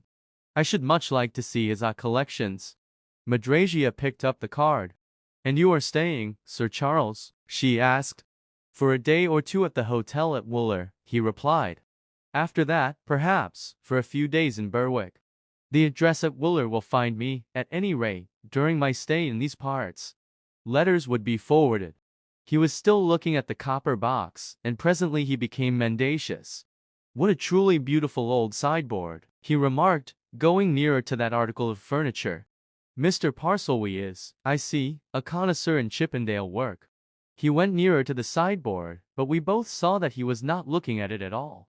He was staring at the coat of arms on the copper box. Delightful pursuit, collecting, he said, straightening himself. Well, I must run away. Pleasure must not be put before business, and I have a car waiting, and business at the other end of a drive. He shook hands with Madrasia with, I thought, unnecessary cordiality. Madrasia turned to me. Perhaps you'll see Sir Charles safely down the stair, she suggested. It's rather dangerous if you don't know it. I preceded Sir Charles down the stair and opened the door at its foot. It had been shadowy in the room, and more so on the stair, but there was a full glare of spring sunlight on us as we emerged into the courtyard. And now, seeing me clearly for the first time, the old gentleman let out a sudden sharp exclamation. "Hello, young man," he said, staring at me, while his face flushed under the surprise of his recognition. "I've seen you before, last night, at the hotel in Wooler, and in somewhere before that. In Newcastle, no doubt," said I. "I saw you there 2 or 3 times. He stopped dead in the middle of the courtyard, still staring. "Who are you?" he demanded. The girl up there said a visitor.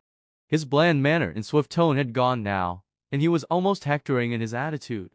I looked at him wonderingly. "Miss Durham described me as what I am," I answered. "A visitor." "Parselby's visitor?" he asked. "Mr. Parselby's visitor, certainly," said I. "His guest." "How long have you known Parselby?" he inquired. But his manner was getting somewhat too much for my patience. "Really," I began. I failed to see why. He suddenly tapped me on the chest with a strange sort of familiarity. "Look you here, young man," he said. "You say you saw me in Newcastle. With anybody?" "Yes," I answered, somewhat nettled. "I saw you with the man who called himself Polly." "Ah!" he exclaimed. "And you saw me last night at Wooler, with the police inspector. Did you come here and tell that and the Polly incident to Parselby?" "Come now." "I did," said I. "Why not?" Without another word he strode off to his car, motioned to its driver, and went away. 6. The Irrepressible Newsman. I watched Sir Charles Sparago drive off along the moorland road, and closing the turret door, went slowly and full of meditation up the stair to the parlor. Madrasia was standing where we had left her, on the hearth. She had the copper box in her hands, and was examining it carefully. On my entrance she put it down on the table, and we looked at each other. "Do you think he'll come back?" she asked. "I don't know what he'll do," I answered, "but I think he and Polly are pretty much of a muchness. If he's master and Polly's man, then there's not much to choose between man and master. Did you notice that he wouldn't allow that he knew Polly, whereas he knew well enough that he and Polly met at Newcastle only day before yesterday? But I'll tell you what happened downstairs." I gave her a full account of the brief interchange of remarks between Sir Charles and myself in the courtyard. She listened eagerly, and her eyes lit up. "Ah," she said, "I see what he meant. He meant that on your telling Jimmy of the doings at Newcastle, and that Sir Charles might be expected, Jimmy cleared out quick." "Well, didn't he clear out?" said I. She looked at me a moment in silence. Then she nodded her head, as much as to assent to an undeniable proposition. "I suppose he did," she answered. "Suppose he did clear out?" I exclaimed. "Before morning. Why?" "Didn't want to meet this pompous old person," she said. "That seems to be about it." "Yes, I think Jimmy decidedly cleared out, leaving us to face this sort of thing," I said. If one only knew what it's all about, what it means, why there's this hue and cry after that box. I think the copper box is only a small part of it, she interrupted. It's a sort of handle, a clue, a something. Decidedly a something, I assented. Doubtless you observed that old White Whiskers very soon spotted it. That was all rot about the sideboard. He wasn't looking at the sideboard at all. His eyes were glued on the copper box. He'll come back, she exclaimed, suddenly. I'm sure he'll come back. And I'm wondering if, when he comes back, he'll bring the police. The police? What on earth makes you think that? I asked. Police? Come. Didn't you see Sir Charles Sparago, whoever he may be, in conversation with our local police inspector last night? She answered. Obvious. The old person is in consultation with the police. Perhaps, don't you see, the box has been stolen. You don't imply that Mr. Parselwee stole it? I suggested. Well, I have heard that antiquaries are not above appropriating things, she answered with a laugh. Their sense of mine and thine, I believe, is somewhat indefinite. But we'll acquit Jimmy, only, he may have bought it from somebody who stole it. That's more like it, said I. But in that case, why all this mystery? Why didn't Polly, who without doubt came after the box, say what he wanted? Why didn't Sparago? Oh, Polly came to see if the box was really here, she declared. Sparago came to ask how it got here.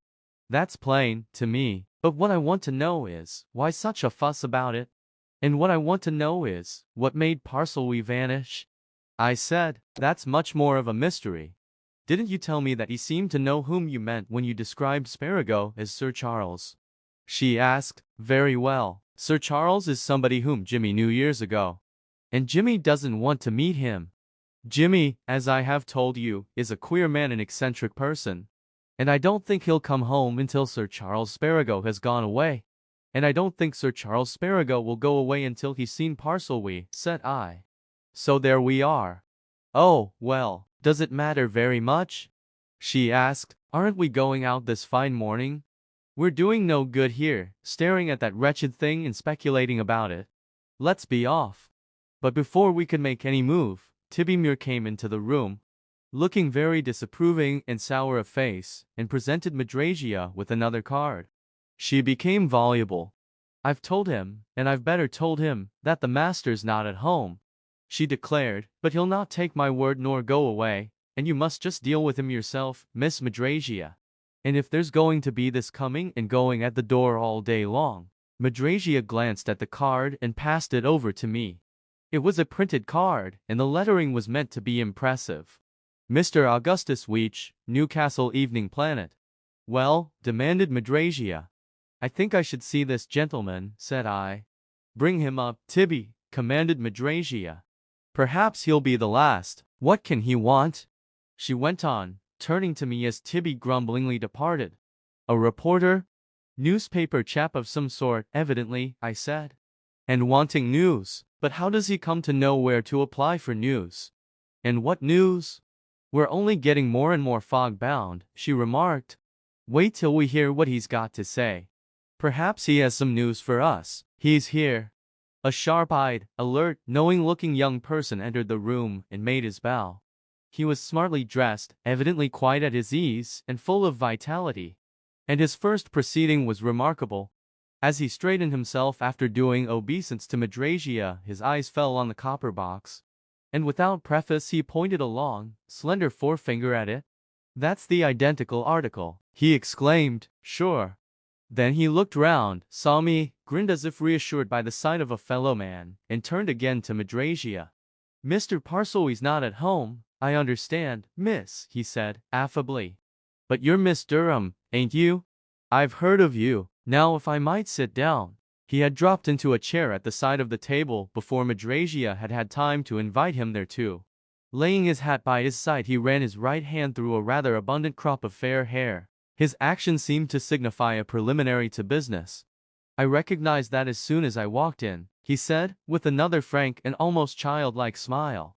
Queer business, ain't it, about that old box? I gather that you know something about it, observed Madrasia. I do, miss, that's why I'm here, he answered candidly. Yes, I know something so, too, I guess, does that young gentleman. I saw him t'other day yesterday, to be exact, coming out of Bickerdale's shop. You did? I exclaimed. I did. You came out as I was crossing over to it, he answered.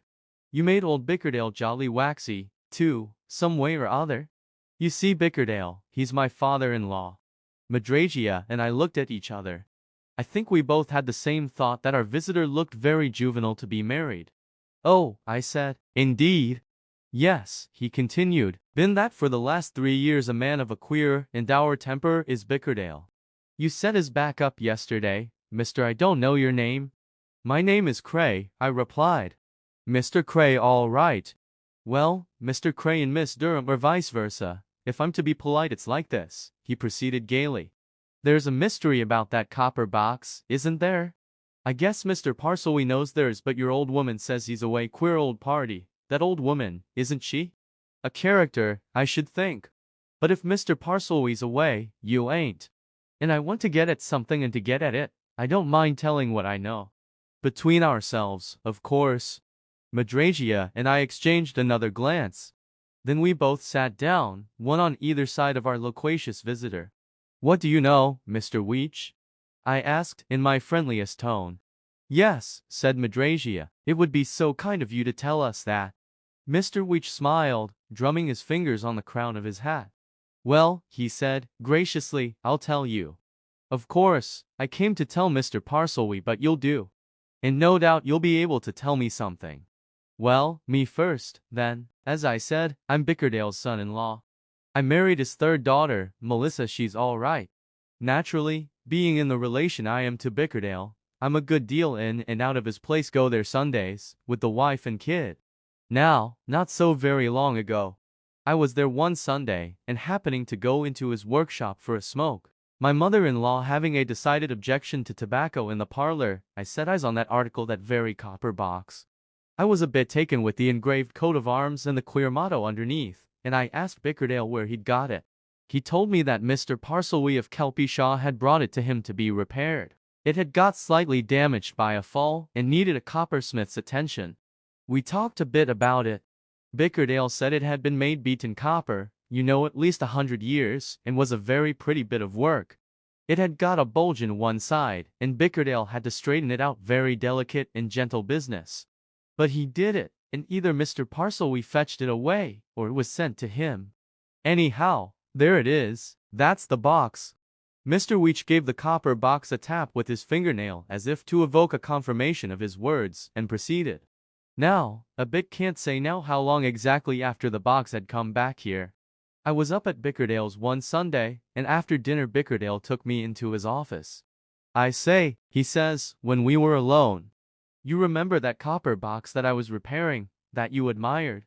Of course you do. Well, look here, there was some goods came the other day in an old copy of the Times, he says. And my eye just happened to fall on this, on the front page. And he pulled out an old Times and pointed to an advertisement that he'd marked in the personal column. I read it, and I gaped at it. This, continued Mr. Weech, suddenly producing a folded newspaper from an inner pocket.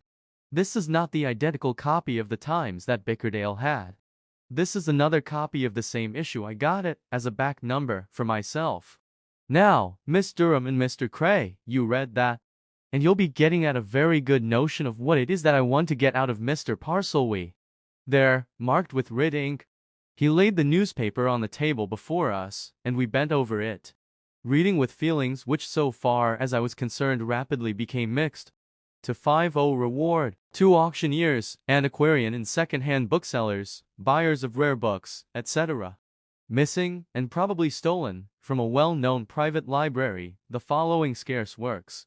1. Hubbard's Present State of New England, 1677. 2. Brandt's Ship of Fools, 1570.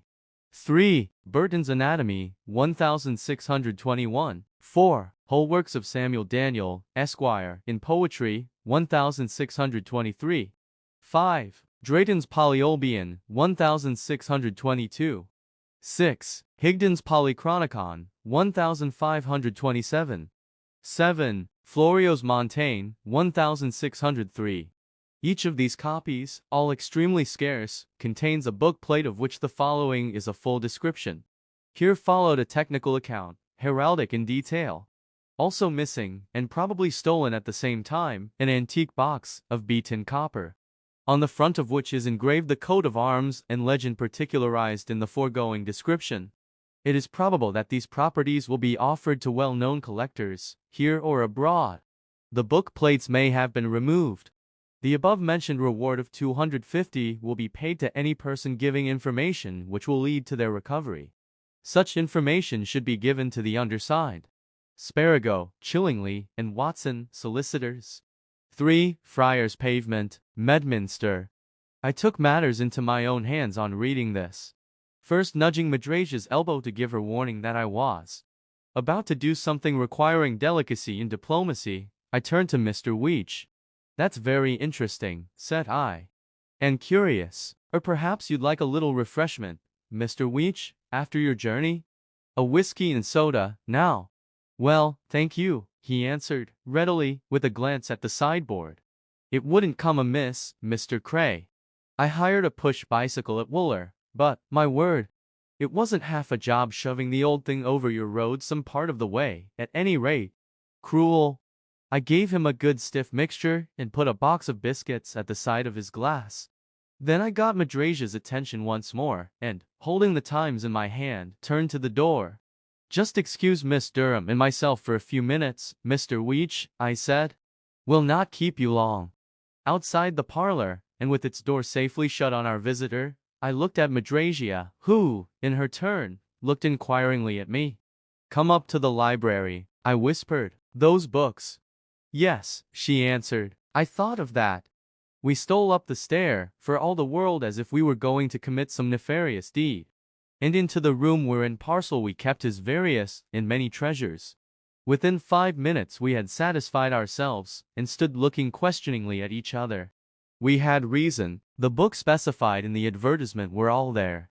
Every one of them, book plates and all. "What next?" muttered Madrasia at last. "Of course, we mustn't tell him." She nodded at the floor, indicating the spot beneath which Mr. Weech was sipping his drink and nibbling biscuits. "Tell him nothing," said I, "but let him tell us. Come down." We went down again. Mr. Weech looked very comfortable. "We should like to hear more of your very interesting story, Mr. Weech," I said. "You got to the point where Bickerdale showed you this advertisement. What happened after that?" "Why, this," he answered, evidently more ready to talk than ever. "Bickerdale and I consulted. He was all for writing to these lawyers at once, denouncing Mr. Parselwee as the thief. I said, metaphorically, you know, that he was an ass. It was much more likely that Mr. Parselwee had been taken in by the real and actual thief. I advised seeing Mr. Parselwee. But Bickerdale, he wrote, unbeknown to me, to these lawyers, saying that he was sure he'd had this copper box in his hands, and that where it was, probably the books would be. And those lawyers sent a private detective down to investigate. Name of Polly, I suggested. Never heard it, but I shouldn't wonder if it was, he answered. I only heard of him. Anyway, he came and his principal followed him, a big, pompous man, who was at Bickerdale's yesterday. And that's where Bickerdale and I quarreled, see?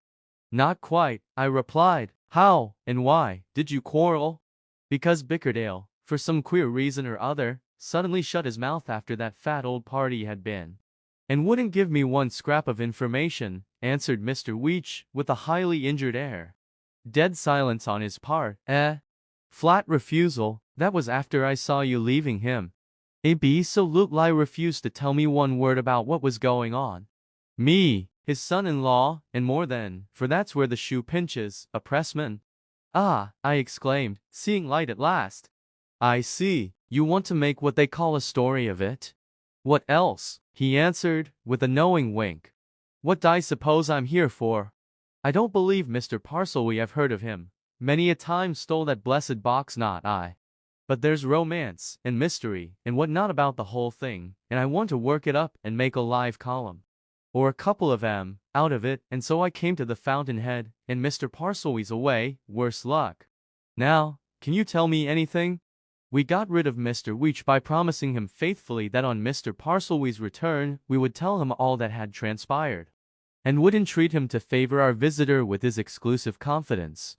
and after another whiskey and soda, during his consumption of which he told us confidentially that he meant to ride high, he went away, leaving us more mystified than ever. And we were still more mystified when, during the course of that afternoon, a telegraph boy came all the way over the moors from Wooler, bringing me a message. It was, of course, from Parselwy, and, as Madrasia at once remarked, just like him. Both of you meet me Newcastle Central Station noon tomorrow. 7. What the dying man said. We discussed that telegram during the greater part of the next few hours, arguing out its meanings and significances. We became no wiser in the process, but it seemed hopeless to endeavor to settle down to anything else. Madrasia, I think, got some relief in making the necessary arrangements for our departure in the morning. I think, too, that she was further relieved at the prospect of meeting her eccentric guardian and getting or attempting to get some explanation of these curious proceedings. For that they were curious, to the last degree, was beyond question. My own rapid review of them, taking in everything from the first coming of Polly to the visit of Mr. Augustus Weech, only served to convince me that we were becoming hopelessly entangled in a series of problems and theories about which it was as useless as it was impossible to speculate. But there was more to come before the afternoon closed. First of all came another wire from Parselwy. It was short and peremptory, like the first, but it was more illuminating, and, in some queer way, it cheered us up. Bring the box with you. Madrasia clapped her hands. That's better, she exclaimed. That's lots better. It means that he's clearing things up, or he's going to. For heaven's sake, don't let's forget the copper box. Which of us is most to be depended upon for remembering? I, of course, said I, being a man. We'll debate that on some other occasion, she retorted. As a woman, Lord, what's that? Old Tibby was just entering with the tea tray. As she opened the door, a loud, insistent knocking came on the iron-studded panels at the foot of the stair.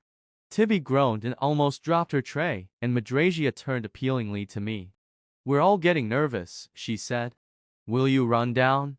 I went down the stair, opened the great door, and found myself confronting a fresh-colored, pleasant-faced man who had just dismounted from a serviceable but handsome cob and stood in the courtyard with its bridle over his arm. He smiled at sight of me. Mr. Cray, I'm sure? He said. I've heard of you, staying here with Mr. Parselwy. Now, is Mr. Parselwy in? I mean, has he returned? No, I answered, bluntly enough. He looked at me with a glance that was at once understanding and confidential. There was, I thought, something very like the suspicion of a wink in his eye. The fact of the case is, I'm his solicitor, he remarked. But just then Madrasia came flying down the stairs and greeted the visitor, so warmly that for the fraction of a second I really felt jealous. Mr. Murthwaite, she cried, catching his readily extended hand and shaking it almost fervently. Oh, this is awfully good of you. We're in an absolute muddle here mentally. I mean, and now you'll clear everything up for us. The sight of you is as good as sunshine after storm. Come in, old Eddie shall take your horse. This gentleman is Mr. Alvary Cray, a famous artist, and he's nearly as much out of his wits as I am. Then I find myself in queer and possibly dangerous company, remarked Mr. Murthwaite with another half-wink at me. However, I hope you're sane enough to give me some tea, Miss Durham. Good, then I'll come in. He handed his horse over to old Muir and followed Madrasia up the stair, I coming behind. His tone had been light and bantering up to then, but as soon as the three of us had reached the parlor and I had closed the door, he turned to both with a quick, searching, earnest glance, and, unconsciously, I think, lowered his voice. Now look here, he said, in the tone of a man who wants a direct answer. Do you young people, either of you, know where Parselwy is? What I really mean, though, is he in this house? In this house, exclaimed Madrasia. Good heavens, do you mean hidden? Why not? Answered Murthwaite. I dare say one who knows it could hide in this old place for a month. But is he, or anywhere about? Madrasia looked at me. I looked at the two telegrams which were lying on the table beyond the tea tray. As Mr. Murthwaite is Mr. Parselwy's solicitor, said I should show him those wires. They are the best answer to his question. Yes, agreed Madrasia. She snatched up the telegrams and put them in Murthwaite's hand. We both watched him intently while he read. "There," she said, as he folded them again. "What do you think?" "I think that Parselwee is a very strange man," replied Mirthwaite. "I think, too, that I must have a talk to you both about him. Now, as the tea is there, and you are so hospitable." We gathered round the table, and Madrasia began to busy herself with the teapot and the cups. It was useless to attempt the talking of nothings. We were all full of the occasion of Mirthwaite's visit, and he was acute enough not to keep Madrasia and myself waiting for his news. "I'll tell you, briefly, what brought me here," he said, after his first cup. "Today, about noon, I had a visit from a Sir Charles Sparago, who, after introducing himself as a fellow solicitor from a distant part of the country, told me that he had just ascertained in the town that I was solicitor to Mr. James Parselwee of Kelpyshaw, that he had been out to Kelpyshaw to find Mr. Parselwee, had failed to find him, and so had come to me. He then told me a very wonderful tale, which I am quite at liberty to tell you, and will tell to you presently. But first, I want to hear from Mr. Cray's story, which I think he can tell about Newcastle. Sir Charles is under the impression that Mr. Cray told something to Mr. Parselwee last night which sent him off on his travels. I should like to hear that story, and then I'll tell you what Sir Charles Sparago told me, under persuasion. I'd better tell you the plain facts about the whole affair. From the coming here of a man named Polly until your own arrival just now," said I. "You'll then have the entire history of the matter before you, as far as I know it. It's this." He listened carefully, sipping his tea and munching his toast, while I told him everything. Now and then Madrasia corrected or prompted me a little. Between us we gave him all the salient facts and details, down to the visit of Weech and the receipt of the last telegram. Madrasia had the last word. "And then you came, Mr. Mirthwaite. And if you can tell us what it all means, well bless you," she said. "Can you?" But Mirthwaite shook his head, decidedly. "I can't," he answered. "Even now it's as much a mystery to me as ever, though I think I see a little gleam of light, a very, very little one. No, I can only tell you what Sparago told me this morning. If I may have another cup of your very excellent tea, and a cigarette with it." He waited during a moment's silent reflection, then, leaning back in his chair, and using his cigarette occasionally to point his remarks, he began to address us pretty much as if we constituted a jury.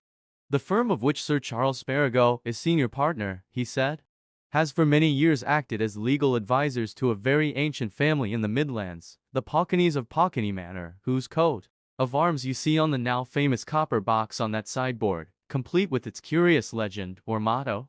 The Paukeneys have been there at Paukeney ever since Tudor times, in fact, since the earliest Tudor times. A wealthy race, I understand, but one of those which have gradually dwindled. And to come down to quite recent times, a few years ago, an old gentleman who was believed to be the very last of the Paukeneys, Mr. Matthew Paukeney, was living at Paukeney Manor. He was a very old man, nearly 90. Once, in his early days, he had had a younger brother, John Paukeney, but he, as a young man, had taken his portion, a younger son's portion, gone away from the ancestral home, and never been heard of again. The last that was heard of him was from South America, 60 or 70 years ago, when he was starting into hitherto unexplored country, where, it was believed, he lost his life. And so, in his old age, Matthew Paukeney, as last of his race, was very lonely. And one day he was stricken down in his last illness, and for some hours Sparago, the doctor, the housekeeper, the nurse, all gathered about his deathbed, were considerably disturbed and puzzled by the old man's repetition of certain words. They were the only words he murmured after being struck down, and he said them over and over again before he died. I will tell you what they were. "These the copper box a Paukeney the copper box." He paused, with due appreciation of the dramatic effect, and looked at us. Madrasia gave a little shudder. "Creepy," she murmured. "Very," agreed Mirthwaite. Well, nobody knew what the old man meant, and it was useless to try to get him to give any explanation.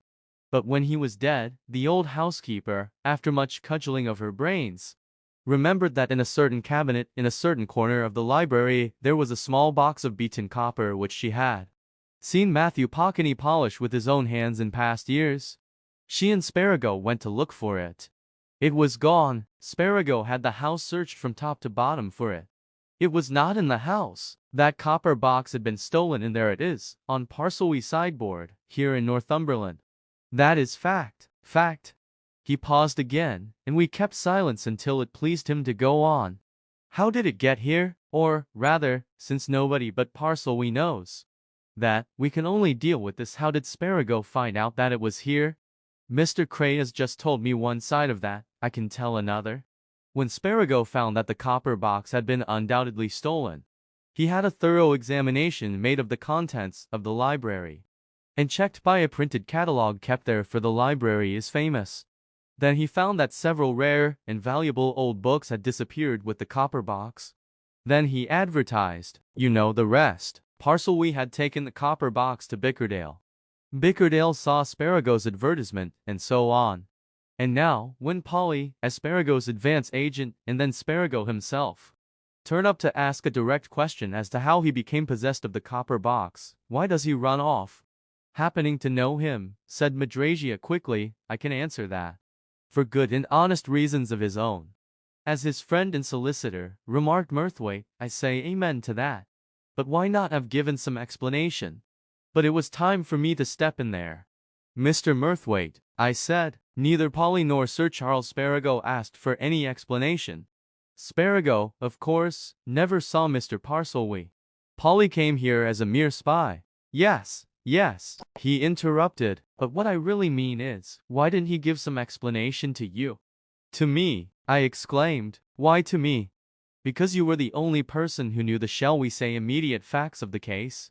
He replied, evidently, although you have only known each other a few days, he trusts you, Mr. Cray. Why didn't he give you a brief explanation of this seeming mystery instead of stealing away in the night? Why? As I said, exclaimed Madrasia, for good reasons of his own. Murthwaite drummed his fingers on the table, regarding us intently. Don't you see? He said suddenly, don't you realize the suspicion he has brought on himself? Sir Charles Sparago doesn't know him. I'm not so sure of that, said I, with equal suddenness. Anyway, I'm quite sure he knows Sparago or knew him once. Sure of it from a remark he made when I was telling him about Sparago. Exclaimed Murthwaite, what remark? I told him. He rose suddenly from his chair, as if an idea had struck him, and for a minute or two paced the room, evidently thinking. Then he came back to the table, resumed his seat, and turned from one to the other, pointing to the 2 telegrams which still lay where he had put them down. Let us get to business, he said. Now, I suppose you 2 young people are going to meet Parcelwee at Newcastle tomorrow morning in response to those wires? Certainly, answered Madrasia. And we shall take the copper box with us. Very well, he continued. Then I want you to do 3 things. First, tell Parcelwee all that I have told you as regards the Pockney affair. Second, tell him that on my own responsibility, and as his friend and solicitor, I have given Sir Charles Sparago an assurance, a pledge. In fact, that he will, as quickly as possible, give Sir Charles a full account of how box and books came into his possession, so that their progress from Pockney Manor to Kelpishaw may be traced. It's inconceivable, of course, that Mr. Parcelwee came by them in any other than an honest way. Third, I have persuaded Sir Charles to go home, where he awaits Mr. Parcelwee's communication. Oh, said Madrasia, but has he gone? He went south after seeing me by the next train, replied Murthwaite, leaving the police inspector at Wooler under the impression that my guardian is a possible thief. Suggested Madrasia. Nothing of the sort, retorted Murthwaite. Come, my dear young lady. Things aren't done in that way. All that Sparago did in that quarter was to make certain guarded inquiries as to Parcelwee's status in the neighborhood. The police know nothing, of course. There was a brief silence, broken at last by Madrasia. Of course, we will give my guardian your message, she said. Every word. But, Mr. Murthwaite, haven't you any idea of what all this is about? All this fuss, mystery, running up and down country about a copper box, that box? Murthwaite laughed, and turning to the sideboard took the copper box from it. I've no more idea of the solution of the mystery than you have, he answered. This article is certainly a curiosity in itself. Fine old beaten copper, beautifully made, and beautifully engraved. But why all this fuss about it, as you say? I can't think. Still, when a dying man mutters what old Matthew Pockney did, over and over again, naturally his man of law wants to get at some sort of clearing up. My own notion is that it's not the copper box, but what may have been in the copper box. Not the case, but the contents, don't you see? You think something was kept in it at Pockney Manor? I suggested. Probably, he assented. That's just about what I do think. And that the original thief has stolen whatever it was? Just so. The box may have passed through several hands before it came into Parselwee's. Parselwee no doubt picked up this thing in some curio shop. The books, too. Have the people of Pockney Manor any idea as to how the theft occurred? I asked. None, according to Sparago. But I understand that Pockney Manor is a sort of show place. That is, there are certain rooms which are shown to the public, including the library. A shilling fee is charged on certain mornings of the week. The proceeds are given to the local charities. And, of course, Sparago thinks that this box and the books were stolen by some visitor only just before old Mr. Matthew Pockney's death.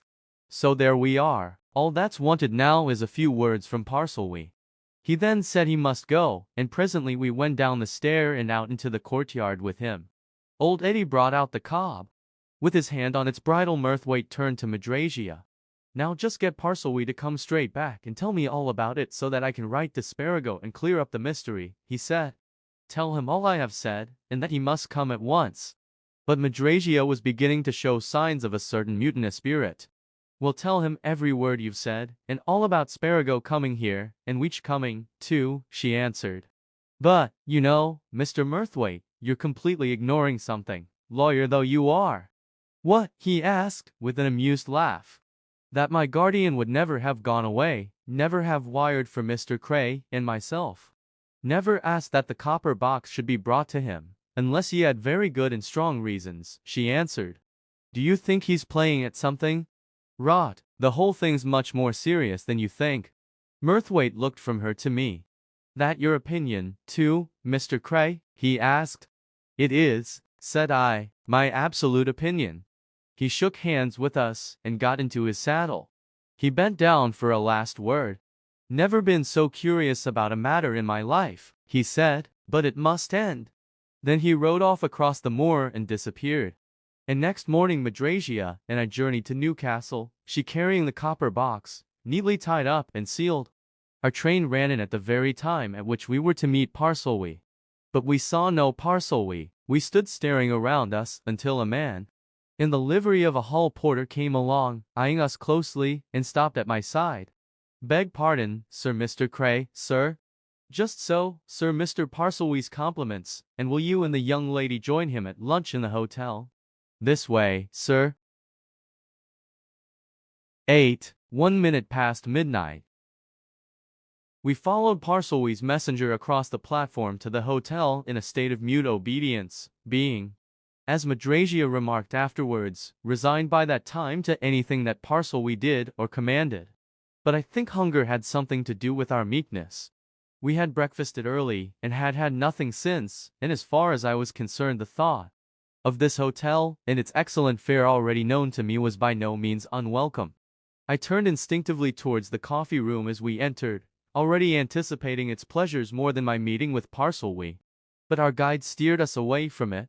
He took us upstairs, along corridors, down passages, finally opened a door. And there was a private sitting room, and a table laid for lunch, and on the hearth, warming his coat-tails at a blazing fire, his saturnine countenance wearing a more cynical grin than ever, Parselwee. He greeted us as coolly and unconcernedly as if we were in his own parlor at Kelpyshaw and had just come down to breakfast. Indeed, he scarcely did more than give us a careless good morning. His chief concern just then seemed to be to catch the porter's attention before he closed the door on us. "Hi, you," he called. "Just tell that waiter to bring up lunch, will you? There's a good fellow." "Well," he went on, regarding us speculatively as the man went off. "I suppose you're hungry, eh?" "Very," said I. "Famishing," declared Madrasia. He inspected her critically, rubbed his chin, and pointed to a side table. "Take your things off and throw 'em on there, my dear," he said. "You can take 'em to your own room afterwards." Madrasia, in the act of divesting herself, turned on him. "Room," she exclaimed. Number 186, yours, he answered, calmly. Yours, Cray, is 95 next mine. Don't forget the numbers, however. If you do, they'll tell you at the office. They're booked in your respective names. Do you mean that we've got to stay the night here? Demanded Madrasia. Precisely, replied Parselwy in his most laconic manner. 2, maybe. I haven't come prepared to stay any nights, said Madrasia. I haven't brought even a toothbrush. Buy one, he retorted. Excellent shops in the place, my dear. Madrasia stared at him harder than ever. You're developing a very extraordinary habit of ordering people about, Jimmy, she exclaimed at last. Why all this insistence? Needs must where the devil drives, he answered with a cynical laugh. Are you the devil? She asked. I don't know exactly what I am, my dear, since night before last, he replied, with a relapse into mildness. But I'm hoping to know before long. And in the meantime, let's be comfortable. Here's food and drink. 2 waiters came in with hot dishes. We sat down. I don't know if Parselwy had expected us to be unusually hungry, but he had certainly taken pains to order a delightful lunch and to prove to us that he had a very nice and critical taste in champagne. And all the time we were lunching he kept the waiters in the room, artfully, I thought, lest Madrasia should open out on the subject uppermost in our thoughts. True, he talked freely himself, but it was all about a play that he had seen at the Theatre Royal on the previous evening, and of which he was enthusiastically full. But you shall see it yourself tonight, he wound up. I've booked the seats Cray shall take you. And you? Asked Madrasia. Won't it bear seeing twice in succession? I've some business, he answered. I shall be out when you return. We'll compare notes in the morning. I saw that Madrasia was dying to ask him what his business was, but the waiters were still in the room. It was not until they had served us with coffee and gone away for good that Parselwy came to what we certainly regarded as business. Giving me a cigar and lighting one himself, he turned his chair towards the hearth, settled in an easy position with one elbow on the table, and flung us a glance over his shoulder. Now, then, he said, what's gone on up yonder since I left? And as you can't both speak at once, settle between yourselves which is going to be spokesman. But first, where is that box? Madrasia, the morning being cold, had come in furs. Amongst them a big muff, in the pocket of which she had carried the copper box. She rose, extracted it from its hiding place, and laid it on the table at Parselwy's side. Then she pointed a finger at me. Let him tell, she said. I'll correct him where he's wrong. Go ahead, Cray, commanded Parselwy. Detail. I told him of everything that had happened at Kelpyshaw since his own mysterious disappearance. Watching him carefully and even narrowly as I talked, he listened silently and impassively. Only once did he interrupt me, and that was to ask for a more particular description of Mr. Augustus Weech. He seemed to reflect a good deal when he got that, but he let me go on to the end without further questioning, and received the message from Earthwaite just as phlegmatically as he had taken in everything else. In point of absolute inscrutability and imperviousness, Parselwy in that particular mood of his could have given points to the Sphinx. And that's all, I concluded. All, repeated Madrasia, except that I reiterate precisely what Murthwaite said. You've got to go back to Wooler and see him and tell him all about it and enable him to keep his word to Sir Charles Sparago. And that's that. Parselwy's thin lips resolved themselves into that straight, rigid line which I had already come to know as well as I knew my own reflection in a mirror. When he relaxed them, it was to indulge in one of his sardonic laughs, which died away into a cynical chuckle and ended in one of his angelic smiles, cast, of course, in his ward's direction. Oh, that's that, is it, my dear? He said, sweetly. Well, then, it isn't. I'm not going to traipse back to Wooler till I please.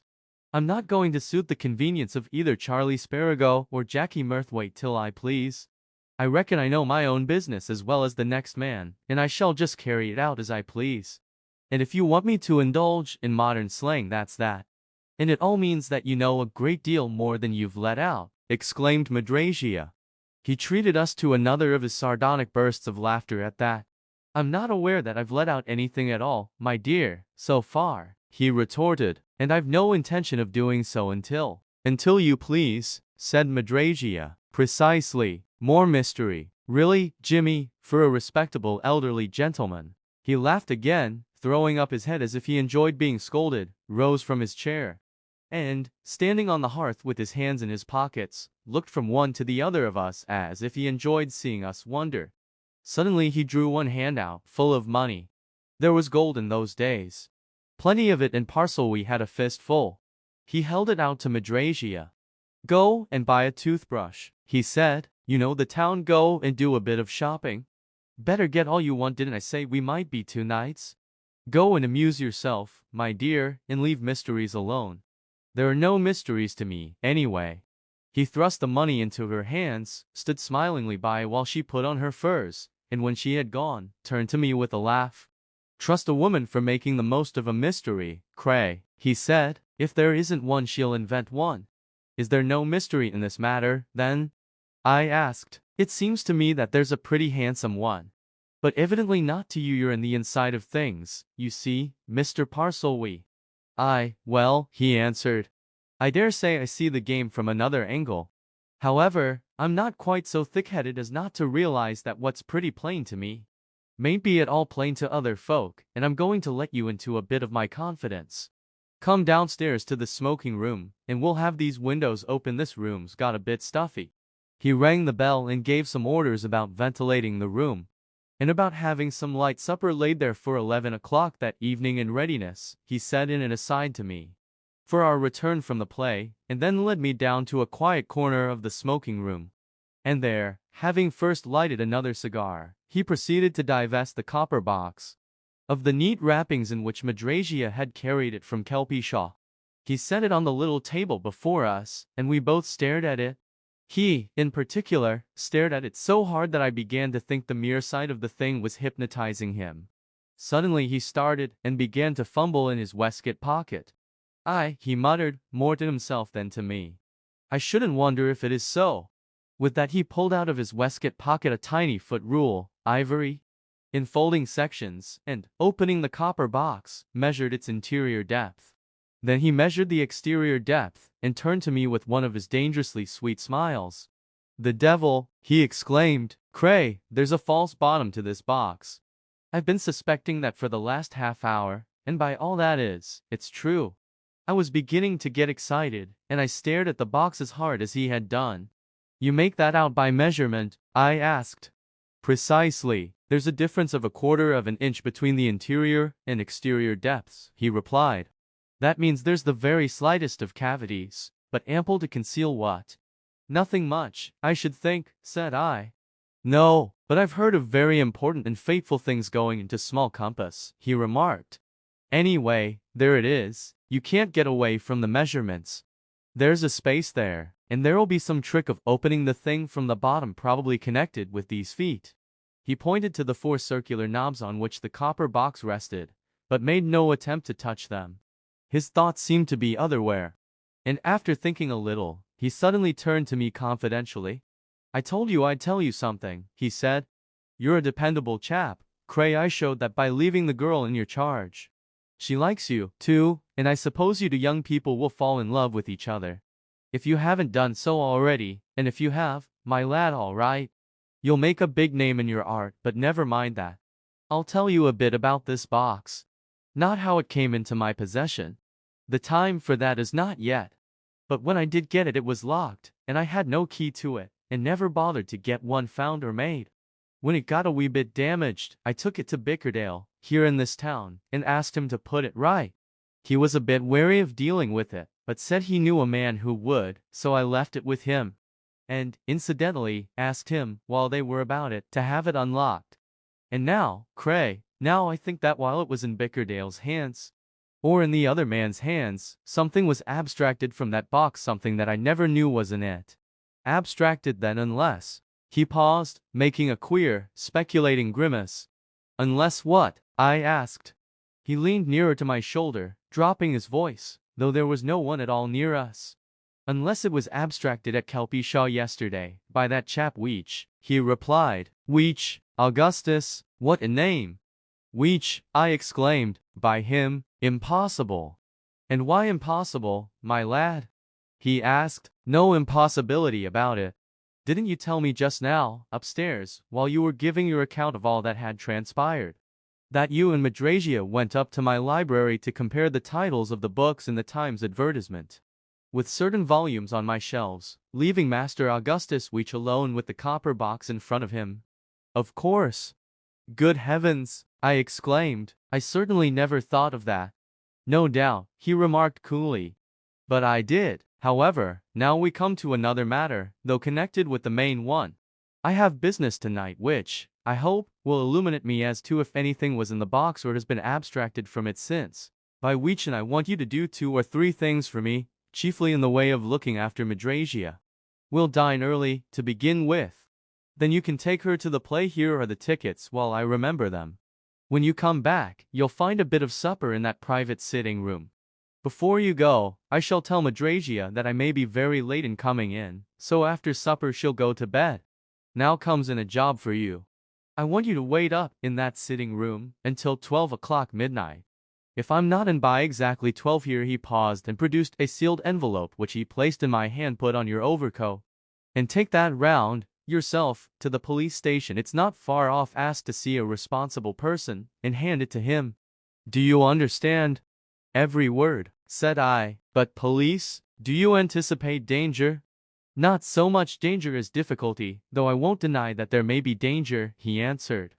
But do what I say. You'll find an inspector on night duty. He'll know my name when he reads my note, because I'm a county magistrate. If he asks you a question or two, answer. And, if you like, go with him if he goes himself, or with whoever he sends. Is it all clear? Midnight. It's all clear, I replied, putting the sealed envelope in my pocket. And I'll carry it out. But I hope you're not running into personal danger, Mr. Parselwee. His lips tightened, and he looked away, as if to intimate that that was a matter he wouldn't discuss. And presently he began to talk about something of a totally different nature. I wanted to ask him what I should do supposing anything did happen to him, but I dared not. I saw well enough that he had done with things for the time being, and that there was nothing to be done but to carry out his instructions. We dined quietly downstairs at 6:30. When, nearly an hour later, Madrasia and I drove off to the theater, we left Parselwee calmly chatting to an old gentleman in the lounge. He waved his cigar to us as we passed, then called Madrasia back. You go to bed when you get in, child, he said. At least, when you've had some supper. Don't wait for me. I mayn't be until the early hours. Then he waved her off, and we went away, Madrasia mildly excited at the thought of the play, and I feeling uncommonly anxious and depressed. For the possibilities of the situation which might arise at midnight were not pleasant to contemplate, and the more I thought about them the less I liked them. It was useless to deny that Parselwee was a strange, even an eccentric man, who would do things in his own fashion. And I was sufficiently learned in the ways of the world, young as I was, to know that such men run into danger. Where was he going that night, and to do what? Evidently on some mission which might need police interference. And supposing that interference came along too late? What was I to do then, when all was said and done, and in spite of what he had said about myself and Madrasia in his easy-going fashion? I was almost a stranger to him and to her, and I foresaw complications if anything serious happened to him. I did not particularly love Parselwee that evening. I thought he might have given me more of his confidence. But there it was, and there was Madrasia, and Madrasia seemed to have been restored to a more serene state of mind by this rejoining of her guardian. Evidently she possessed a sound belief in Parselwee's powers. Did he tell you anything this afternoon when I was out shopping? She inquired suddenly as we rode up Grey Street. I'm sure you must have talked.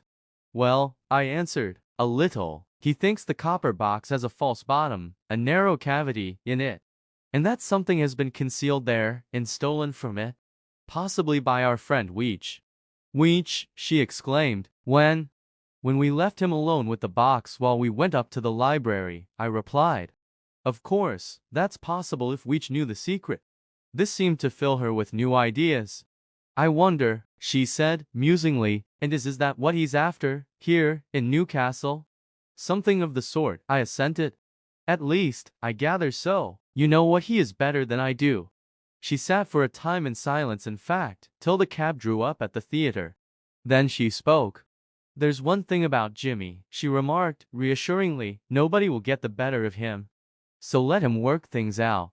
I did not tell her that there was no question of choice on my part.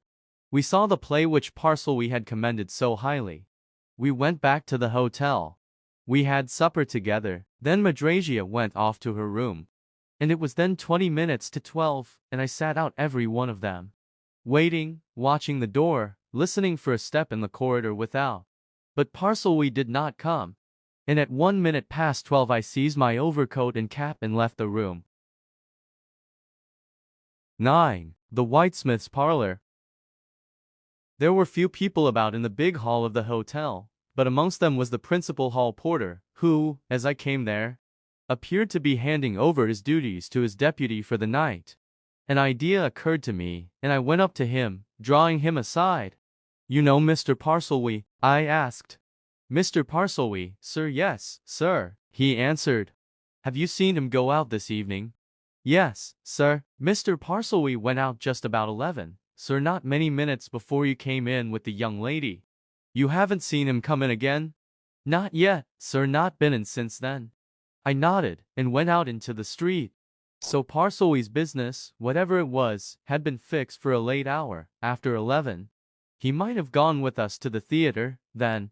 Unless, indeed, he had been doing other business at the hotel. But it was no use speculating on these things. My job was to do his bidding. And it was not cowardice on my part that I heartily disliked the doing of it. I had no idea as to the whereabouts of the police station. Parselby had said it was close by, but I did not know in which direction. I might have inquired in the hotel, but I did not wish the hotel people to know that we were about to be mixed up with the police. It might have got to Madrasia's ears before I got back.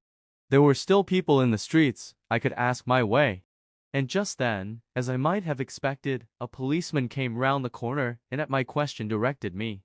Parselby had been quite correct. The place was close at hand. I went in, wonderingly, having never been in such a building before. And not knowing what to expect, I had no more idea of what a police headquarters was like than of the interior of an Eastern palace, perhaps less. It was all very ordinary when I got inside. There was a well-lighted office, with a counter, and tables, and desks. 3 or 4 policemen stood or sat about, examining papers or writing in books. One of them, seeing me approach the counter and probably noticing my diffident and greenhorn air, got off his stool, put his pen behind his ear, and came across with an almost fatherly solicitude on his fresh-colored face. "Can I see some responsible official?" I asked. He half turned, indicating a man who wore braid on his closely buttoned tunic, and sat at a desk in the corner. "Inspector, sir," he said. "Speak to him." He lifted a hinged door in the counter, and I went across to the man in question. He looked up as I drew near, and gave me a swift glance from top to toe. I had a vague sense of thankfulness that I was well dressed. "Yes," he said. I got close to him. Possibly I looked mysterious anyway, I felt so. "You know Mr. James Parselby of Kelpishaw, near Wooler?" I suggested. "Yes. Mr. Parselby is staying at the Northeastern Station Hotel." "I am staying there with him." He asked me, in case of a certain eventuality. He interrupted me with an almost imperceptible smile, amused, I think, at my precision of language. "What eventuality?" "In case he was not back at his hotel by midnight, I was to bring and give you this note from him," I answered, and laid the letter on his desk. "He was not back, so I came straight to you." He picked up and opened the letter, and began to read it. From where I stood I could see that it covered 3 sides of a sheet of the hotel notepaper. There was not a sign of anything surprise, perplexity, wonder on the man's face as he read, and he only read the thing over once. Then he folded the letter, put it in his desk, and turned to me. "Mr. Alvary Cray, I think?" he asked. "Yes," said I. "Do you know what's in this letter, Mr. Cray?" He went on. "Did Mr. Parselby tell you its contents?" "No," I replied, "but he said I could answer any questions you asked, and, if you go anywhere in consequence of the letter, I could go with you." "I've only one question," he remarked. "Do you know what time Mr. Parselby left the hotel?" "Yes," I said. "I found that out. He left just about 11 a few minutes before, I gathered from the hall porter." He nodded, turned a key in his desk, put the key in his pocket, rose, and asking me to sit down a moment, went across the room and through a door at its farther extremity. Within a couple of minutes he was back again, in company with a man in plain clothes. He himself had put on a uniform overcoat and peaked cap. He made some whispered communication to a sergeant who was busily writing at a table in the center of the room. Then he beckoned to me, and the three of us went out into the night. At that moment I had not the slightest idea as to our destination. There was a vague notion, utterly cloudy, in my mind that we might be going to some dark and unsavoury quarter of the city. I had been in Newcastle 2 or 3 times previously, and in my wanderings had realized that it harbored some slums which were quite as disreputable as anything you can find in Liverpool or Cardiff. But my companions turned uptown, towards the best parts of the place. It was quiet in those spacious and stately streets, and the echo of our footsteps sounded eerie in the silence. Nobody spoke until we had walked some distance. Then the inspector turned to me. "Did Mr. Parselby speak to you of any possible danger, Mr. Cray, as regards what he was after?" he asked. "I'll tell you precisely what he did say," I answered. "He said, not so much danger as difficulty, though I won't deny that there may be danger." His exact words. "Just so," he remarked, "and he didn't tell you much more?" "He told me nothing, except that he was hoping to get hold of a possible something," I replied. "If you know Mr. Parselby, you know that on occasion, when it suits him, he can be both vague and ambiguous." "I know Mr. Parselby well enough," he answered, with a sly chuckle. "Highly eccentric gentleman, Mr. Parselby, and uncommonly fond of having his own way, and going his own way, and taking his own line about everything. There isn't one of his brother magistrates in all Northumberland who isn't aware of that, Mr. Cray." "Then, you have no idea of where we are going just now?" "No idea whatever," I answered. "Well, as he said you could go with us, I may as well tell you," he remarked, with another laugh. "We're going to the house and shop of one Bickerdale, a whitesmith and coppersmith, in a side street just up here. That's where Mr. Parselby's gone." Of course, I might have known it. I felt myself an ass for not having thought of it before. But I started, involuntarily. "The name seems familiar to you," suggested the inspector. "Yes, I know it," I asserted. "I've been in that shop." "Oh, so he's there, is he?" "That's where we're to look for him, anyway," he replied. "But whether we do find him there, or, if we do, under what conditions it'll be, that I don't know. However, we're carrying out his instructions, and here's the corner of the street." I knew that corner well enough, and the street, too. It was there that I had shadowed White Whiskers and the Newcastle solicitor, and thence that I had retreated after my passage at arms with Bickerdale. Presently we stood before the side door of Bickerdale's shop, the door which presumably led to his house at the rear. There was no light visible through the transom over the door, none in the shop window, none in the windows over the shop. And when the plainclothes man, in response to the inspector's order, rang the bell and knocked in addition, no reply came. It was not until we had knocked and rung 3 times, each more loudly and urgently, that we heard sounds inside the door. They were the sounds of somebody cautiously drawing back a bolt and turning a key. But no light showed through keyhole or letter box or the glass in the transom, and the inspector gave his man a whispered instruction. "Turn your lamp full on whoever opens the door," he said, "and get a foot over the threshold." I held my breath as the door was opened. It moved back. The plainclothes man's light from a bull's-eye lantern flashed on a frightened, inquiring face looking round the edge of the door. "Weech!" I could have laughed aloud as Weech turned and fled, for he let out a squeal at the sight of us, and bolted for all the world like a frightened rabbit. And, of course, he left the door wide open, and we were at once on his heels, and after him down the passage. He swept aside a curtain, flung open a door behind it, and burst into a well-lighted parlor or living room with a sharp cry of warning. "Police!" I got a full view of the men in that room in one quick glance from between the 2 policemen as they walked in. There was a table in its center, an oblong table. At our end of it, with his back to us, sat Parselby, calmly smoking a cigar. At the other, morose, perplexed, defiant, sat Bickerdale. And behind Bickerdale, leaning against a dresser or sideboard, stood Polly. These 3 all looked towards us as we entered, each with a different expression. Bickerdale's face became angry, almost savage. Polly appeared, after his first glance of surprise, to be intensely annoyed. But Parselby, half turning, motioned to the inspector and whispered a few words to him. The inspector, his plainclothes man, and myself remained after that in the doorway by which we had entered. And Parselby gave his attention to Bickerdale, to whose side, near the fireplace, Weech, still nervous and upset, had made his way round the table. "Now then, Bickerdale," he said, "without any more to do about it, you'll give me that document, you, or Weech, or both of you. Do you hear? Hand it over." "No," exclaimed Polly, "I object. If there's any handing over, Mr. Parselby, it'll be to me. And as you've brought police here, I'd better say at once that—" Parselby suddenly rose from his chair. He held up his left hand towards Polly. There was something in the gesture that made Polly break off short in his words and remain silent. As for Parselby's right hand, it went into his pocket and brought out his cigar case. Silently he handed it to the inspector, motioning him to help himself and to pass it to his man. Then he turned to Polly again.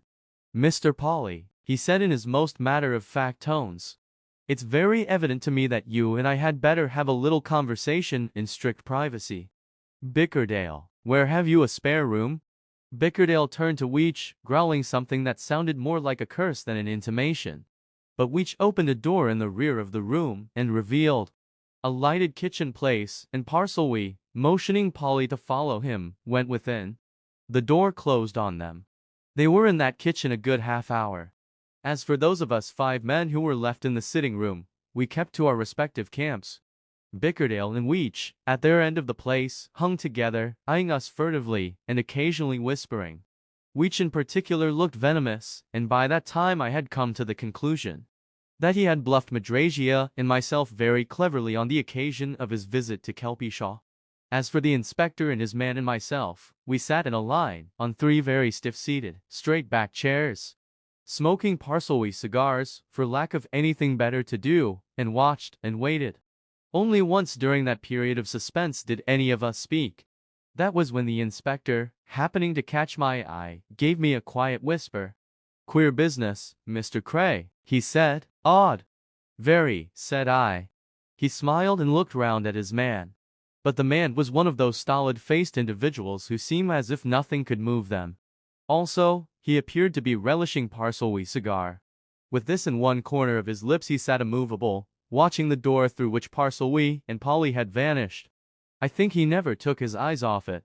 Anyway, my recollection of him is as of a man who could sit down and watch a thing or a person for hours and hours and hours, without as much as flickering an eyelid, an uncanny, uncomforting man, doubtless fitted, by some freak of nature, to his trade of sleuth-hound. As for me, I was wondering all round the affair. What was Parselby after? What was Polly doing there?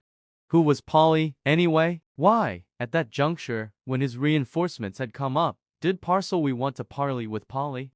For a parley it was that was going on in that kitchen, without a doubt. We heard nothing. There were no raised voices, no evidence of any angry or wordy discussion. All we heard was an occasional whisper from Weech, a muttered growl from Bickerdale in response. But on the hearth a kettle was singing, and at a corner of the rug, near Bickerdale's slippered feet, a cat sat and purred and purred. The door of the kitchen suddenly opened. Just as suddenly I saw that whatever had been said, or whatever had taken place in that kitchen, a marvelous transformation had developed in Polly's manner. He held open the door for Parselby, and stood aside deferentially as Parselby passed him. When he followed Parselby into the parlor it was with the air of a man who has either met his master or been made subject to some revelation. And it was he who spoke first in answer to a nod from Parselby. He turned to Bickerdale. "Mr. Bickerdale," he said in suave, placatory tones, "I think you'd better do what Mr. Parselby asks. I've had some conversation with Mr. Parselby, and I think that's what you'd better do, Mr. Bickerdale, just so." Bickerdale turned on him with a sudden glare which denoted nothing but sheer surprise. I could see that the man was fairly astonished, amazed. Why, he exclaimed, "it was you that told me just now to do nothing of the sort." Polly smiled in a queer, sickly, deprecating sort of fashion. "Circumstances alter cases, Mr. Bickerdale," he said. "I didn't know then what I know now. My advice is, now do as Mr. Parselby wants." Weech sprang to his feet in epitome of anger and chagrin. But us, he vociferated, us, me, and him, what are we going to get out of it? Where shall we profit? He turned almost savagely on Bickerdale. Don't, he went on, don't you do it. Never mind those fellows over there. There's no police business in this that I know of, and I'll give you in charge of the police in 2 minutes, my lad, said Parsley suddenly. Just to show you. Mr. Bickerdale, said Polly. Take my advice. I understand from Mr. Parsley you'll not be a loser. Bickerdale gave him a searching look. Then, suddenly, he thrust a hand into his inner breast pocket and drew out a small square envelope, which, with equal quickness, he handed across the table to Parsley. In its passage, the light from the lamp gleamed upon this envelope. It seemed to me that I saw a crest on the flap. Rid of it now, anyway, growled Bickerdale, sullenly. Done. We were all watching Parsley. He drew back to a corner of the room, where a second lamp stood on a wall bracket. Beneath this he turned the envelope over, examining it back and front. I saw then that it had been slit open by Bickerdale or Weech, or somebody through whose hands it had passed. And out of it Parsley drew what seemed to be an ordinary sheet of notepaper. Whatever was written on it, he had read through in a minute. There were 6 pairs of eyes watching him, but you might as well have hoped to get news out of a stone wall as gain any information from his face. It was more inscrutable and impassive than I had ever seen it. He showed nothing, and suddenly he thrust paper and envelope into his pocket, sat down at the table, pulled out a checkbook and a fountain pen, and began to write. A moment later, he threw a check across to Bickerdale. Then, without a word to him, or to Weech, or to Polly, he strode out, motioning us to follow. We made a little procession downtown. Parsley and the inspector walked first. I heard them talking about county business, the levying of a new rate, or some triviality of that sort. The plainclothesman and I brought up the rear. We talked about the weather, and he told me that he had an allotment garden somewhere on the outskirts and wanted rain for what he had just planted. Presently we all parted, and Parsley and I went to the hotel and up to the private sitting room. There was whiskey and soda on the sideboard, and he mixed a couple of glasses, handed me one, and drank his own off at a draught. Then, when I had finished mine, he gave me a questioning look. Bed, my lad? He suggested. Just so. Come on, then your room's next to mine. We'll go together. We walked along the corridor outside. Do you want an idea, not an original one, to go to bed with, Cray? He asked abruptly, as we reached our doors. I'll give you one. There's some damned queer things in this world. Then, with one of his loud, sardonic peals of laughter, he shook my hand and shot into his room. 10. Known at the Crown. The various doings of that evening had not been of a nature that conduced to sleep, and I lay awake for a long time wondering about them. Naturally, my speculations chiefly ran on what I had seen in Bickerdale's back parlor. How came Polly there? What did Parsley say to Polly in that kitchen that made Polly suddenly transformed into a state of almost servile acquiescence in Parsley's further doings? What was the document that Bickerdale handed over to Parsley? Had Bickerdale found it during his repairing of the copper box? Or had Augustus Weech abstracted it when Madrasia and I left him alone in the parlor at Kelpishaw? All these questions ran helter-skelter through my brain as I lay there, anything but sleepy, and, needless to say, I hadn't satisfactorily answered one of them when at last I dropped off to a more or less uneasy slumber. The truth was that in spite of various developments the whole thing, at 2 o'clock that morning, was to me a bigger and more exasperating mystery than ever. And it was still there when I woke, sharply, at 6 o'clock.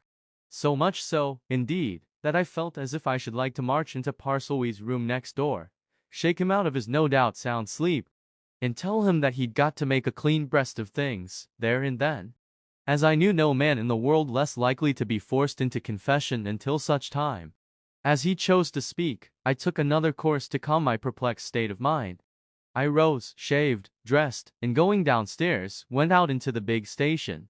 Railway stations, at any hour of the day, but especially early in the morning, have a fascination for me. The goings and comings of the first trains, the gradually increasing signs of waking up, the arrival of the newspapers and opening of the bookstalls, even the unloading and carrying away of the milk cans, are sources of mighty attraction. I lounged about for some time, watching and observing. Finally, as the hands of the clock pointed to 7, and knowing that neither Parselby nor Madrasia would be ready for breakfast much before 9, I turned into the refreshment room for a cup of coffee. And there at the counter, a suitcase at his feet and a rug over his arm, stood Polly. Polly gave me a smile which was half bland and half sickly, and wholly mysterious. And suddenly feeling that I had as good a right as another to indulge an entirely natural sense of inquisitiveness, I went up to him and bade him good morning. He responded civilly enough, and it struck me that he was rather glad to see me and not indisposed to talk. He was eating bread and butter and sipping tea. I got some coffee and biscuits, and for a moment or two we stood side by side, silent. But I had an idea that Polly wanted me to speak. "Leaving?" I asked, with a glance at his belongings. "That's it, Mr. Cray," he replied, almost eagerly. "By the 7:40, sir. I'm through with my job after last night." I noticed a difference in his tone and manner. He was no longer the amateur antiquary, affecting a knowledge in a jargon carefully acquired. He talked like what he probably was, an inquiry agent of some sort. And in consonance with my previous feeling of intuition, I thought that however much he might keep back, he was not against communicating some of his knowledge. "Last night's proceedings," I remarked, "were somewhat mysterious, Mr. Polly." "Mysterious?" he exclaimed. "I believe you. I've been concerned in some queer things in my time, Mr. Cray, but in none queerer than this. Beyond me, but no doubt you know more than I do." "I know nothing," I answered. "Nothing, that is, beyond what I've seen. And what I've seen I haven't understood. For instance, I didn't understand how you came to be at Bickerdale's last night." "Oh, that's easy," he said. "I was left here to keep an eye on Bickerdale and to get in touch with him. And, incidentally, to find out, if I could, whether Bickerdale had discovered anything in that copper box when he had it."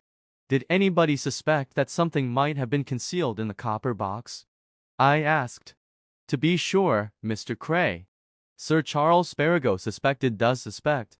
That's what he sent me up here for, to take a preliminary look round. Then came himself, gone back now, but kept me here for a day or two. To watch Bickerdale, as I said. And last night, just as I was hoping to worm something out of Bickerdale and his son-in-law, that ratty little chap Weechin walks Mr. Parselby." "And did what?" I asked. He smiled enigmatically. "Mr. Parselby, sir, is an odd gentleman," he answered. "You'll know that by now, I think, Mr. Cray, though I understand you're almost a stranger to him. Well, Mr. Parselby, he lost no time. He told Bickerdale that he knew he'd found a document in a secret place in that copper box. He'd the copper box with him, and he showed us the trick of opening it." "Oh, he did he?" I interrupted, in surprise. "Found it out, eh?" "He knew it, anyway," replied Polly. "It's done by unscrewing the little knobs that the thing stands on. And he demanded of Bickerdale that he should hand that document over there and then." "Sharp. And what then?" I inquired. Polly poured out more tea, and stirred it thoughtfully. "That was where I came in," he said. "I objected as representing Sir Charles Sparago. I said he was the proper person to have any document, and I was his representative. We were disputing that, and Bickerdale was getting more obstinate about handing anything over to anybody, till he knew what he was getting out of it, when you and those police chaps arrived. And the rest you know, Mr. Cray." "On the contrary," said I don't know anything. What happened between you and Mr. Parselby in that kitchen?" But at that he shook his head, and I saw that there were things he wouldn't tell. "As to that, Mr. Cray," he answered, "Mr. Parselby's closed my lips. But he's a gentleman of his word, and after what he said to me, I'd no choice, sir, no choice at all, but to fall in with his suggestion that the document should be handed over to him. I couldn't do anything else after what he told me. But as to what he told me, mum is the word, Mr. Cray. Mum, at present. Have you any idea what that document is?" I asked, going at last straight to a principal point. "None," he replied quickly, "but I've a very good idea." "What, then?" I put it to him. I'd give a good deal to know. He glanced round, as if he feared to be overheard, though there was no one near us. "Well," he said, "have you heard of an old gentleman named Pockany, Mr. Matthew Pockany, of Pockany Manor, away there in the Midlands, who died some little time ago, leaving money, and a fine place, and no relatives?" And from whose library that copper box and those books were undoubtedly stolen? I've heard of him and of the rest, I replied. Just so, he said. Well, Mr. Cray, between you and me, it's my belief that the document Mr. Parcel we got from Bickerdale last night, or, rather, early this morning, was neither more nor less than Mr. Matthew Pawkiny's will, which the old fellow, a queer old stick, had hidden in that copper box. That's what I think. Is it known that he made any will? I asked. In the ordinary way, no, he answered. But things come out. This would have come out before, but for the slowness of country folk to tell anything. Sparrowgoes, as the old gentleman's solicitors, have never been able to find any will, or trace of any. But recently, quite recently, they've come across this. A couple of men on the estate, one a woodman, the other a gamekeeper, have come forward to say that some time ago they set their names to a paper which they saw their old master sign his name to. What's that but a will, Mr. Cray? Come. It sounds like it, I agreed. And you think that it was that Mr. Parcel we recovered last night? I do, he answered, for I've heard Sir Charles told me himself that when the old man was struck down and lay dying, all he spoke of as far as they could make out was the copper box, coupled with the family name. Mr. Cray, I think he hid that will in the copper box, and that Mr. Parcel we now has it in his pocket. It seemed a probable suggestion, and I nodded my assent. I suppose we shall hear, I said. Polly picked up his suitcase. I must go to my train, he said. Hear, yes, and see, too, Mr. Cray. I think you'll hear and see some queer things within this next day or two, if you're remaining in Mr. Parcelwe's company. But, I'll say this, Mr. Parcelwe, though unmistakably a very queer, eccentric gentleman, is a straight un, and whatever he got from Bickerdale, it's safe with him. Otherwise I shouldn't be going south. And, as I say, if you're stopping with Mr. Parcelwe, I think you'll have some entertainment. Better than a tale, I call it. He said good morning at that, and went off to his train, and after buying a morning newspaper, I turned into the hotel and went up to the private sitting room. And then, presently, came Madrasia. I was not going to say anything to Madrasia, as regarded the events of the night. Fortunately, she asked no questions about the past, at any rate.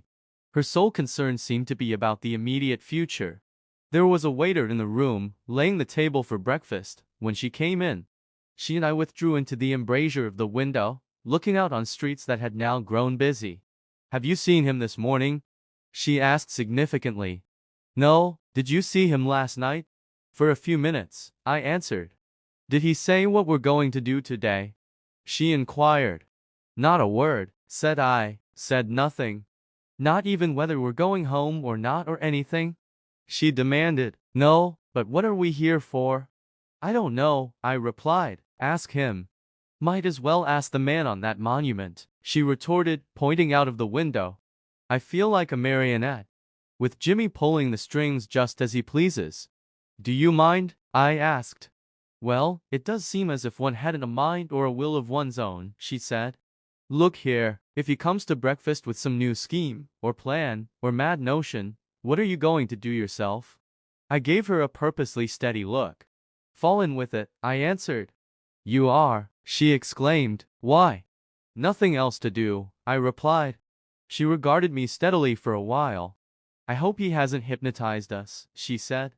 Seems to me he's only got to lift a finger and we walk after him like lambs. Rather amusing, though, after all, I observed. Adds variety to life. He may have something quite exciting in store for us today. Oh, well, she said, if you like to be led about like a performing bear, however, here he is. Parcelwe and breakfast came together. He had evidently been down to the bookstall to buy a financial paper, and he sat, grim and fixed of expression, as he ate and drank, and read figures and statistics. It was not until he had made an end of his food that he betrayed any particular consciousness of our presence. Then, laying down his paper, he bent across the table to his ward, favoring her with one of his charming smiles. Well, my dear, he said, did you buy all that you wanted yesterday afternoon? Yes, replied Madrasia promptly, I did. Enough to last you till you get home? He continued. Quite, said Madrasia. You didn't happen to buy a bag, or a case, or something to carry your impedimenta in? He asked with a grin. Yes, I did, retorted Madrasia. Do you think I was going to carry a brown paper parcel back to Wooler? I bought a very nice bag. Oh, he said sweetly, all right, then you can just go and pack it, my girl, and be ready in 3/4 of an hour, for we're going.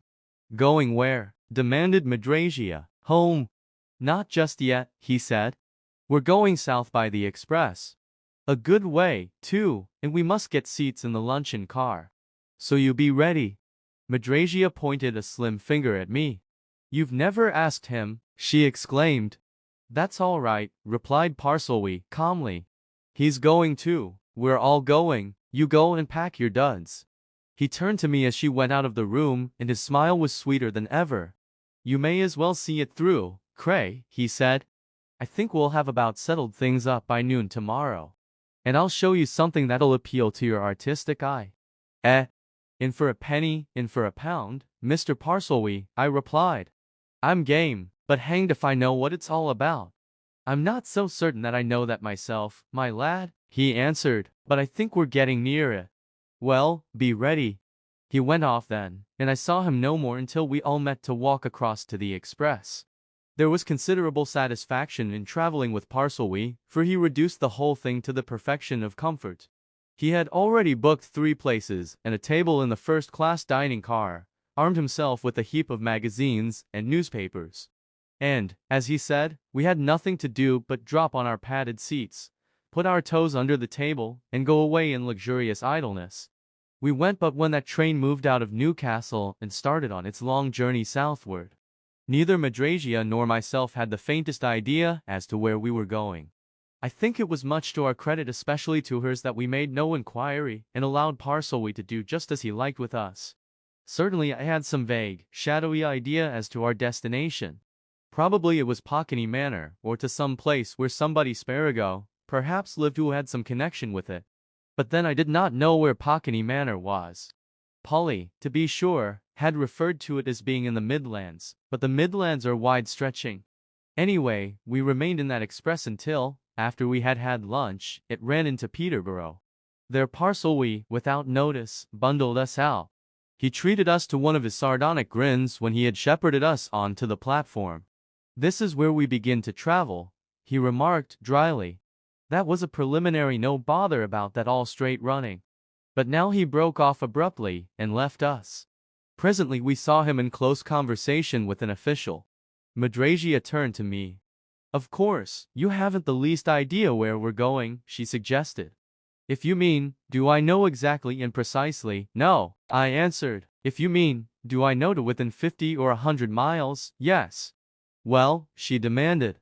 I think we're going into one of the Midland counties, I said resignedly. There are several of them. I remember sufficient geography to repeat their names if you want to hear them. I don't, she answered, but I wish we were there, wherever it is. Where are we now? I mean, in relation to where we're going.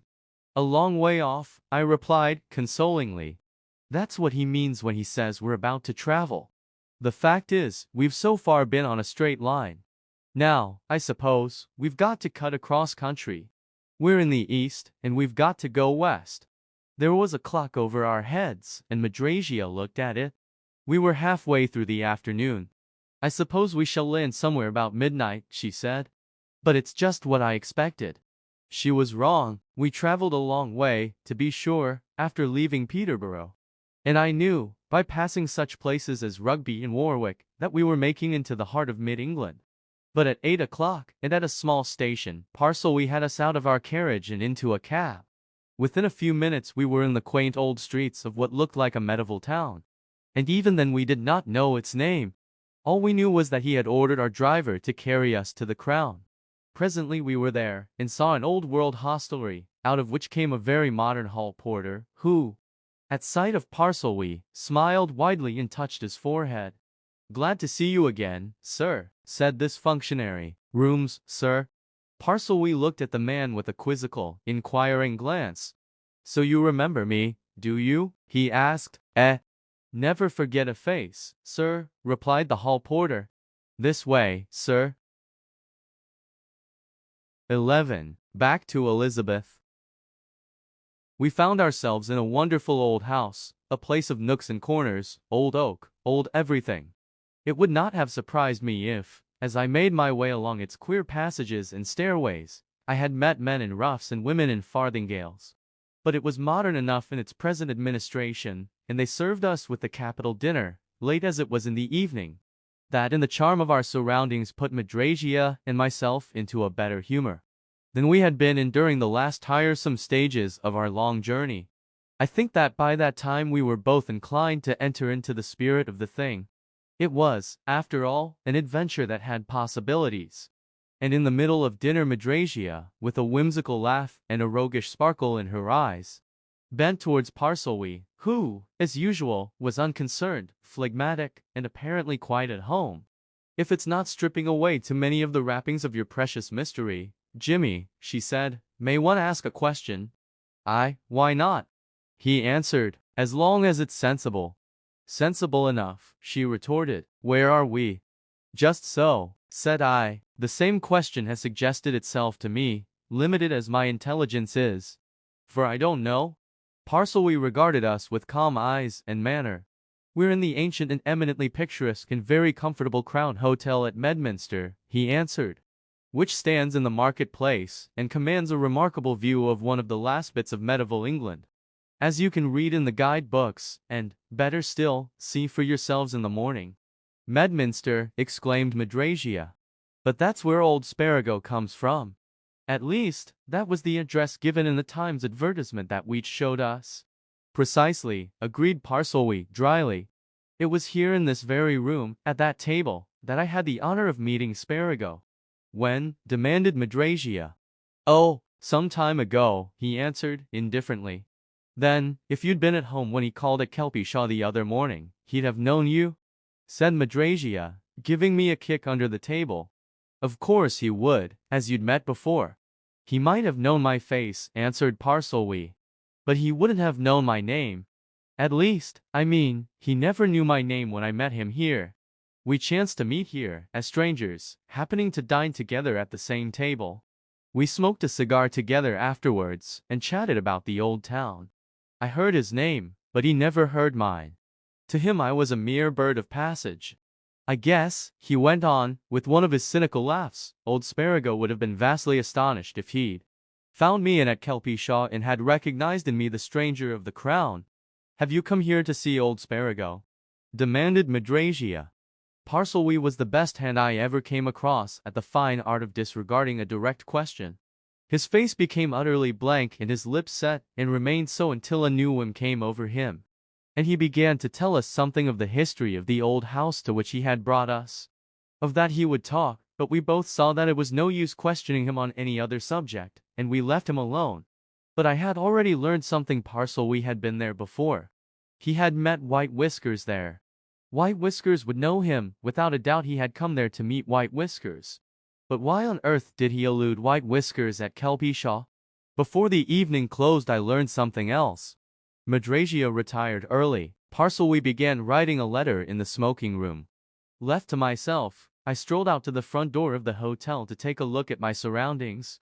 The old marketplace was flooded in bright moonlight, and I saw at once that Parselwy had been right when he spoke of it as a bit of medieval England. On all sides of me were ancient half-timbered houses with high gables and quaintly ornamented fronts. Above them, at one end of the square, rose the tall square tower of a church. Fronting it, at the other end, was what I took to be an old moot hall.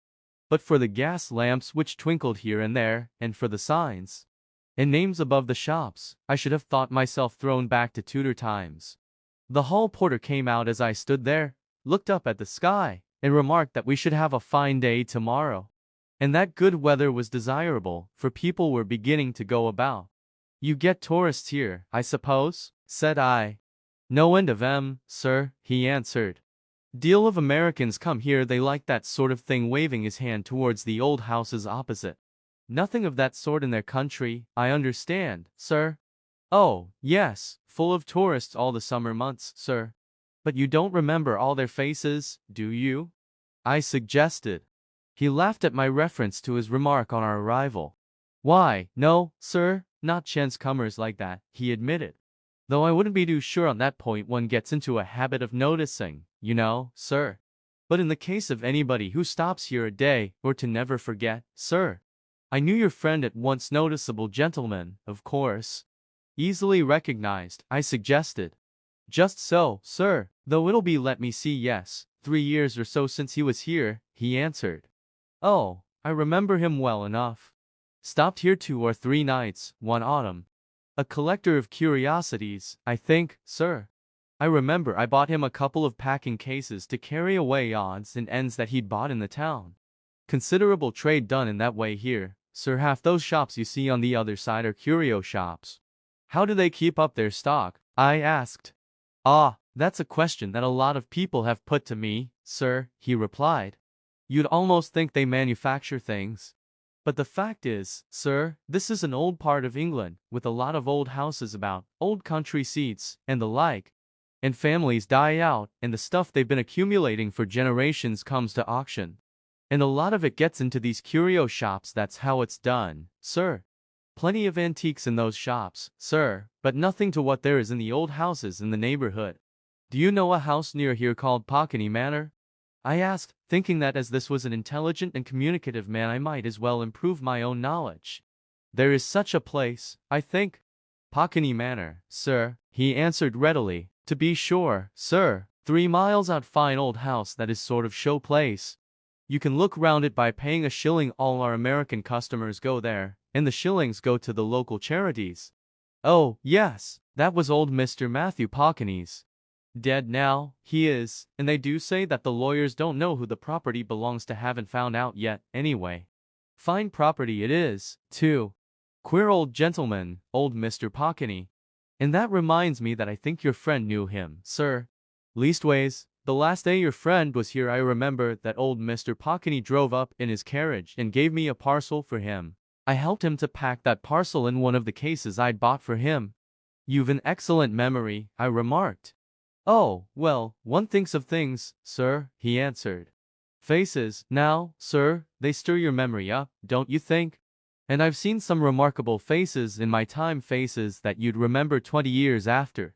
Some faces, of course, is that ordinary that you never notice but others. At that moment Parsley put his face through the swing door behind us, and seeing the hall porter on the steps came out. He had a letter in his hand. Coming to the hall porter he waved the letter towards the west end of the marketplace. Isn't Sir Charles Sparago's office just round that corner? He asked. Well, just go and put this note into his letter box, will you? Then he'll get it first thing in the morning. Go now, there's a good fellow. He turned to me when the man had gone on his errand. Well, master, he asked, in his half-cynical, half-humorous fashion, how does this appeal to your artistic sense? A fine setting for a mystery, Mr. Parsley, I answered. I dare say you're right, he said with a laugh. But I think we shall have done with mysteries tomorrow, my lad. And what mystery there is has been none of my making. Well, I'm off to my bed. Good night. With that and a pleasant nod, he went unconcernedly off, and presently I followed his example, more mystified than ever by his last remark. For if he had not made all this mystery, who had? Whether the mystery was going to be done with next day or not, its atmosphere was still thick upon us next morning. At 10 o'clock, Parsley, who invariably made all his arrangements without consulting anybody who was affected by them, marshaled us into a carriage in pair at the door of the Crown and gave some instructions, aside, to the coachman. We drove off into a singularly picturesque and well-wooded country. Madrasia, fresh from the almost treeless slopes of the Cheviots, was immediately in raptures with it. Already the trees were in leaf, the wide-spreading meadows were covered with fresh green, and in the vistas of woodland through which we passed daffodils and wood anemones made splashes of color against the bursting verdure. New to her, too, were the quaint thatched cottages, many of them half-timbered and all ancient, by the roadside. It's like the old England that one sees in pictures, she exclaimed. It's as if we'd gone back. We have gone back, said Parsley, with one of his queer, grim looks. Back to Elizabeth. There's not much that's altered hereabouts since Shakespeare's time, neither houses nor men. And if you're going to develop a taste for medievalism, my dear, you'll soon be satisfied. We're presently going to set foot in a house that's as old as they make 'em.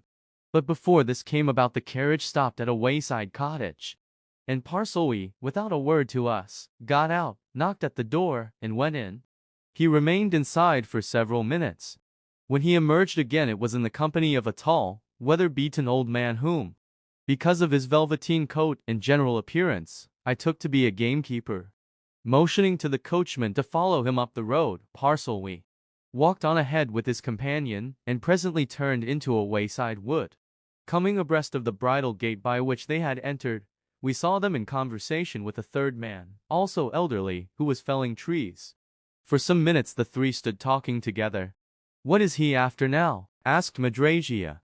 I shook my head. Nothing was going to draw me into speculations about Parsley's proceedings. "The best thing at the present juncture," said I, as oracularly as possible, "is just to let things occur. I don't know what he's after. Let him pursue it. We shall find things out as we go on." "Where are we going?" she asked. "I imagine, but I may be wrong, that we're on our way to that Pockany Manor of which Mirthwaite told us," said I. "I think we've been on our way to it ever since we left Newcastle yesterday morning. That's probably the house that's as old as they make 'em. You'd better be prepared for anything." "I am." "What do you mean?" she demanded. "You're getting cryptic too." "I think my brains are addled," I answered. "Never mind, I know something." "What?" she asked. I bent forward to her, endeavoring to look as mysterious as I possibly could, and spoke in a hushed voice. "This," I said, thrillingly, "Parsley has the copper box in his pocket." She drew back, staring at me as if she wondered whether my mind had given way. I nodded solemnly. "Fact," said I saw him put it there. It's in the right-hand outer pocket of his coat. And in the copper box lies the explanation of everything." "Hush, not a word, he's coming back." Parsley came back, leaving the two old men talking together, and I noticed that they stared after his retreating figure with vast interest. But instead of getting into the carriage again, he motioned to us, in his usual imperious fashion, to get out. Then he turned to the coachman. "Isn't there an inn along the road there, near the village?" he asked. "Just so. Then you go and put up your horses at it, and wait there till I send for you. We'll do the rest on foot," he went on, turning to us. "There's a path through the woods a little farther on." He led us up the road for another 100 yards, then turned into a bridle track that wound through a mass of venerable old trees for a good half-mile. We made slow progress, for Madragia insisted on gathering a bunch of primroses. She was putting the last finishing touches to this when Parsley, who had got a little ahead, called to us. "Now then, here you are," he said. "Here's the place." We went on, and found him at the edge of the wood, leaning over a gate. He pointed before him with his stick. "Pockany Manor," he remarked dryly. Madragia let out a sudden, whole-souled exclamation of delighted wonder. I was not surprised. The scene before us was one of that peculiar charm and quiet beauty which no other country than our own can show. We were looking on an undulating park, vividly green, studded with old trees beneath which antlered deer were browsing. There was a tree-shaded stretch of water in one of the miniature valleys, and cattle standing knee-deep in it. And above this, on a rising ground, backed by tall elms and giant chestnuts, stood a beautiful old house, mellowed by centuries of age. We were all intent for a time, staring. Then Madragia spoke, softly. "What a picture of a place," she said. "Jimmy, even you must think it is." But Parsley gave us one of his queer looks. He answered. "To tell you the truth, my girl, I was wondering if the drains are all right. Picturesqueness is all very well, but, however, we'll go a bit nearer." We went slowly across the park, admiring its sylvan beauties, past the shining water, past the shy deer, and up to the front of the house, Madragia's ecstasies of admiration increasing with every step we took. And as for myself, I was beginning to have a great wonder and an itching curiosity, especially the itching curiosity. What were we doing here? But Parsley seemed to know. He led us straight to the front door, which stood open. "This is a show place on certain days in the week," he said. "This is one of those days, so we can go in." We went in. An elderly woman appeared. She wore a black silk apron, and a thin gold chain round her neck. I took these to be symbolic of her rank and estate as housekeeper. And I noticed that after a first glance at him, she gave Parsley a steady, knowing inspection. "Good morning to you, "Ma'am," said Parselwee, with his best old-fashioned politeness. "I understand we may look round." The housekeeper explained. The state rooms, including those once used by Queen Elizabeth, and the bed in which Her Majesty had slept, were open to inspection. Visitors paid a shilling each. The shillings were given to the local charities. So Parselwee paid 3 shillings, and we all inscribed our names in a book Parselwee last. And as he laid down the pen under the housekeeper's eye, he turned and looked at her. "Now, ma'am," he said, "have you ever seen me before?" The woman gave him a quiet, watchful look. "Yes, sir," she answered readily. "I remember you. You're the gentleman who dined here with my late master some 3 years ago, and spent the evening with him. But I never heard your name, sir." Parselwee nodded, and remarking that there was no need to show us round, he'd prefer to be left to himself, led us into the hall and up a great staircase to the state apartments. It was evident at once that he knew the whole place, and for the next hour he was in his element as guide, while we were lost in wonder and admiration at the things he showed us. And we were examining the very bed on which Queen Elizabeth had stretched her limbs, when the housekeeper came in, more interested in Parselwee than ever. "Sir," she said, with something of deference, "Sir Charles Sparrow's compliments, and he awaits your pleasure in the morning room." 12. The Pockany Motto. It was characteristic of Parselwee that he deliberately finished what he was telling us about Queen Elizabeth and her visit to Pockany before he made any move in the direction of Sir Charles Sparrow. I am afraid we only heard a half of what he said. We were both conscious that what we might hear downstairs was certain to prove of far greater interest than anything Parselwee could tell us about the 16th century. Personally, I felt a throb of excitement when at last he turned away from the queer old chamber in which we stood. "Well, come on," he said. "I suppose we must see this chap and clear things up. Didn't she say the morning room?" He seemed to know where that was well enough, and led the way straight to it. Its door was slightly open, and as Parselwee threw it wide we became aware of Sir Charles, posted on the hearth, his large face turned expectantly towards us. Its expression was severe, pompous, and non-committal, but it changed with startling rapidity as his eyes fell on Parselwee. He almost jumped, indeed moved, recovered himself, gasped. "God bless my soul!" he exclaimed. "My dear sir, surely we have met before?" Parselwee laughed sardonically. "Aye, surely," he answered, in his most casual fashion. "Neither of us difficult to recognize, I should think, Sir Charles. And I understand you've met these young people before, too?" Sir Charles hastened to acknowledge us perfunctorily. It was evident that we were very unimportant factors in the situation, compared to Parselwee, upon whom his eyes were fastened with strange interest. "I have had that pleasure," he said.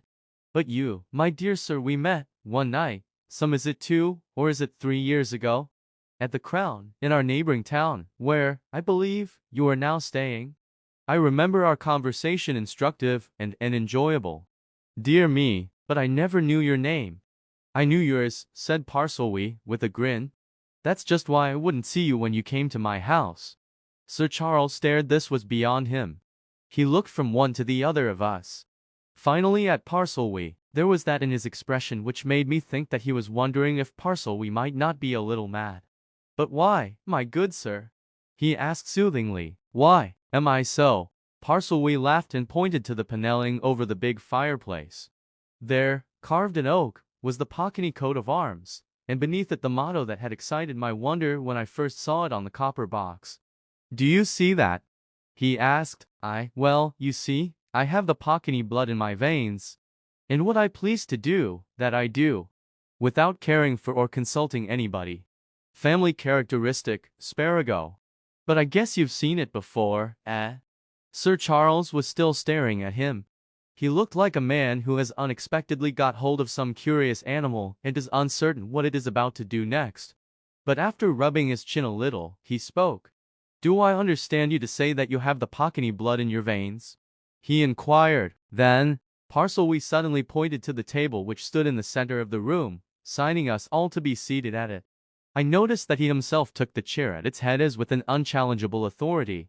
"Better sit down and do our business," he said.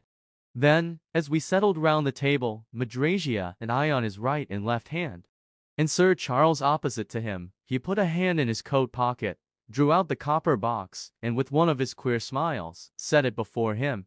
"Do you know what that is, Sparago?" he asked. Sir Charles made a wry face.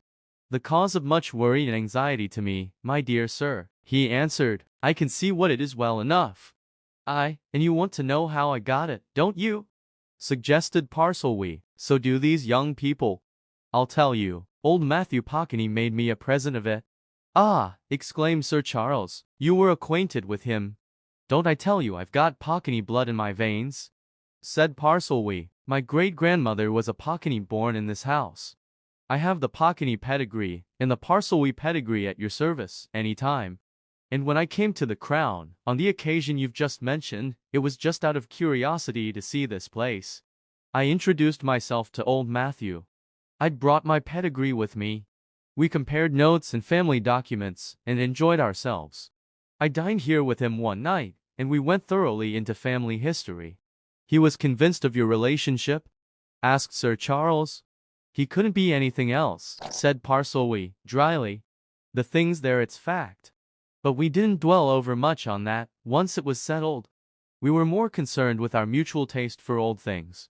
And the next day the old man drove up to the Crown, when I was out, and left for me a parcel.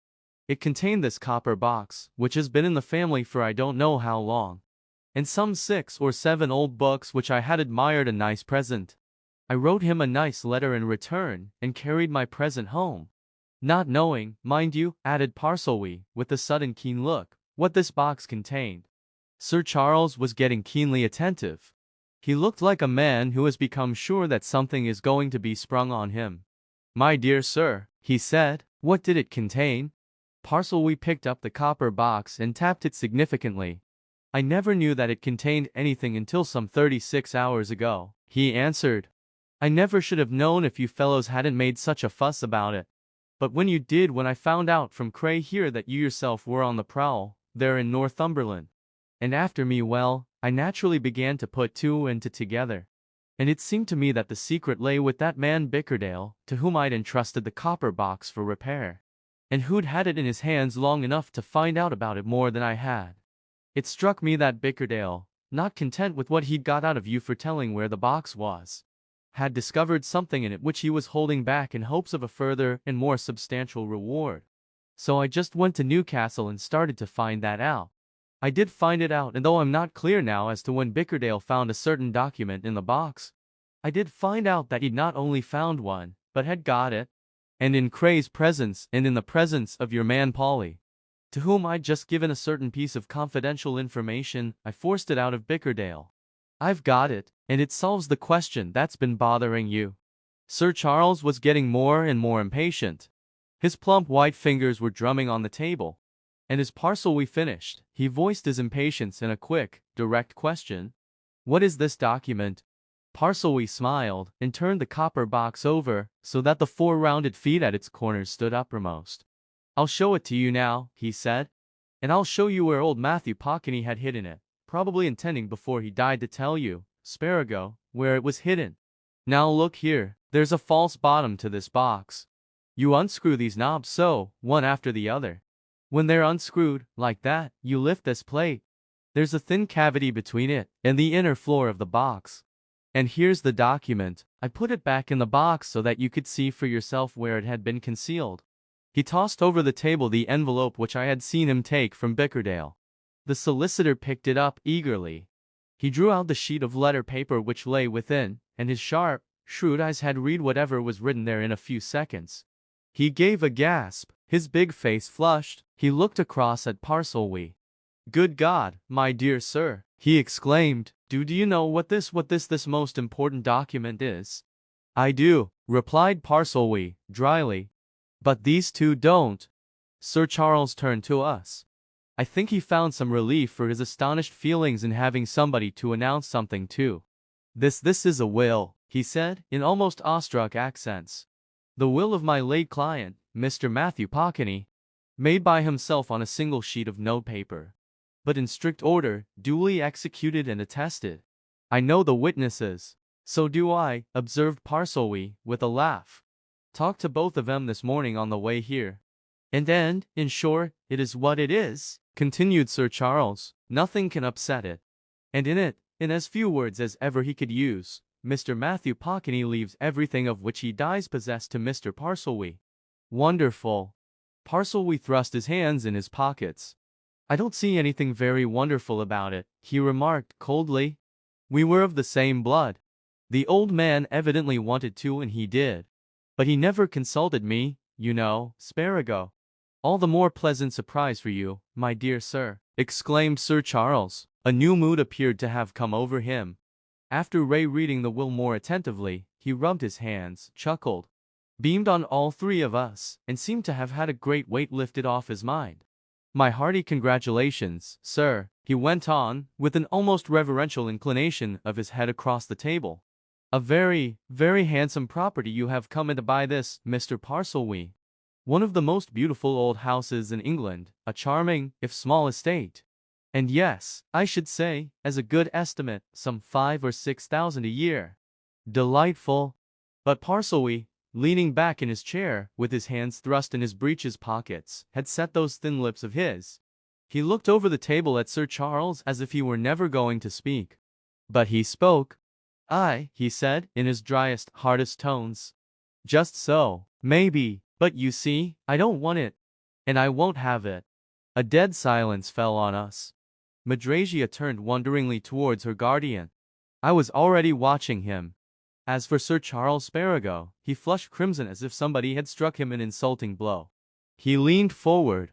"You, my dear sir, I am, I fear, inclining to deafness," he said. "Did I understand you to say?" "I said I don't want it, and I won't have it," repeated Parselwee, loudly. "I should have told old Matthew that if he'd ever asked me about it. I'm a man of fixed and immutable principle. When I went out to India as a young man, I made a vow that I'd never own or take anything in this life that I didn't earn by my own effort, and I'll stick to it. I don't want the Pockney estate, nor the Pockney house, nor the Pockney money. I've plenty of money of my own. More than I know what to do with, and a house that suits me better than this does. If you want to know me, look again at that motto. What I please, that I'll do. And I won't have this, that's flat." Sir Charles's astonished face regained its normal color, and he suddenly laughed with genuine amusement. Dear, he said, "there is no doubt, my dear sir, of your Pockney blood. The Pockneys were always eccentric. But you're forgetting something. A very pertinent something. This place is yours. Yours. Everything's yours. I think I should put my rather rash and hasty vow in my pocket, my dear sir." Parselwee's lips became tight again. But they presently relaxed, and he bent forward to the table again, and began to smile. "If this place and the whole thing is mine, absolutely and entirely," he said in honeyed accent, "I reckon I can do just what I like with it." "What?" "There's no man can say you nay," answered Sir Charles. "It's yours." "Then I'll tell you what," said Parselwee, with one of his beautiful smiles and a wave of his hand. "I'll give it to these two young people.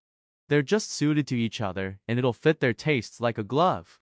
They can get married at once and settle down here, and I'll come and see them sometimes, and they can come and see me sometimes at Kelpishaw. That's the best way I can see out of the difficulty. We'll settle it on them and their children." But by this time Madrasia's cheeks were aflame, and she turned on Parselwee with blazing eyes. "Jimmy," she exclaimed, how dare you? When will you give up that wicked habit of settling other people's affairs as if they were so many puppets? Why, Mr. Cray has never even asked me to marry him."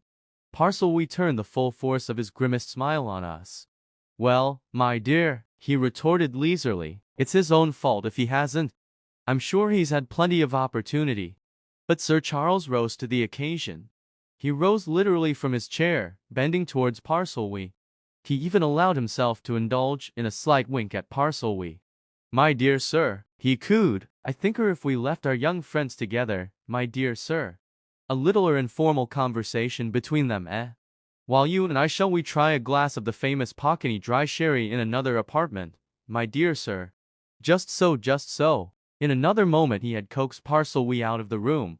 The door closed on them. Madrasia and I, seated at opposite sides of the table, stared at each other. It seemed a long time before I found my tongue. "Madrasia," I managed to say at last. "Madrasia." Well, she answered. Madragia, I continued, this is absolutely awful. You know what your guardian is. A dreadful man. Nothing will prevent him from having his own way about anything. Whether we like it or not, he'll go and do what he said he would do just now.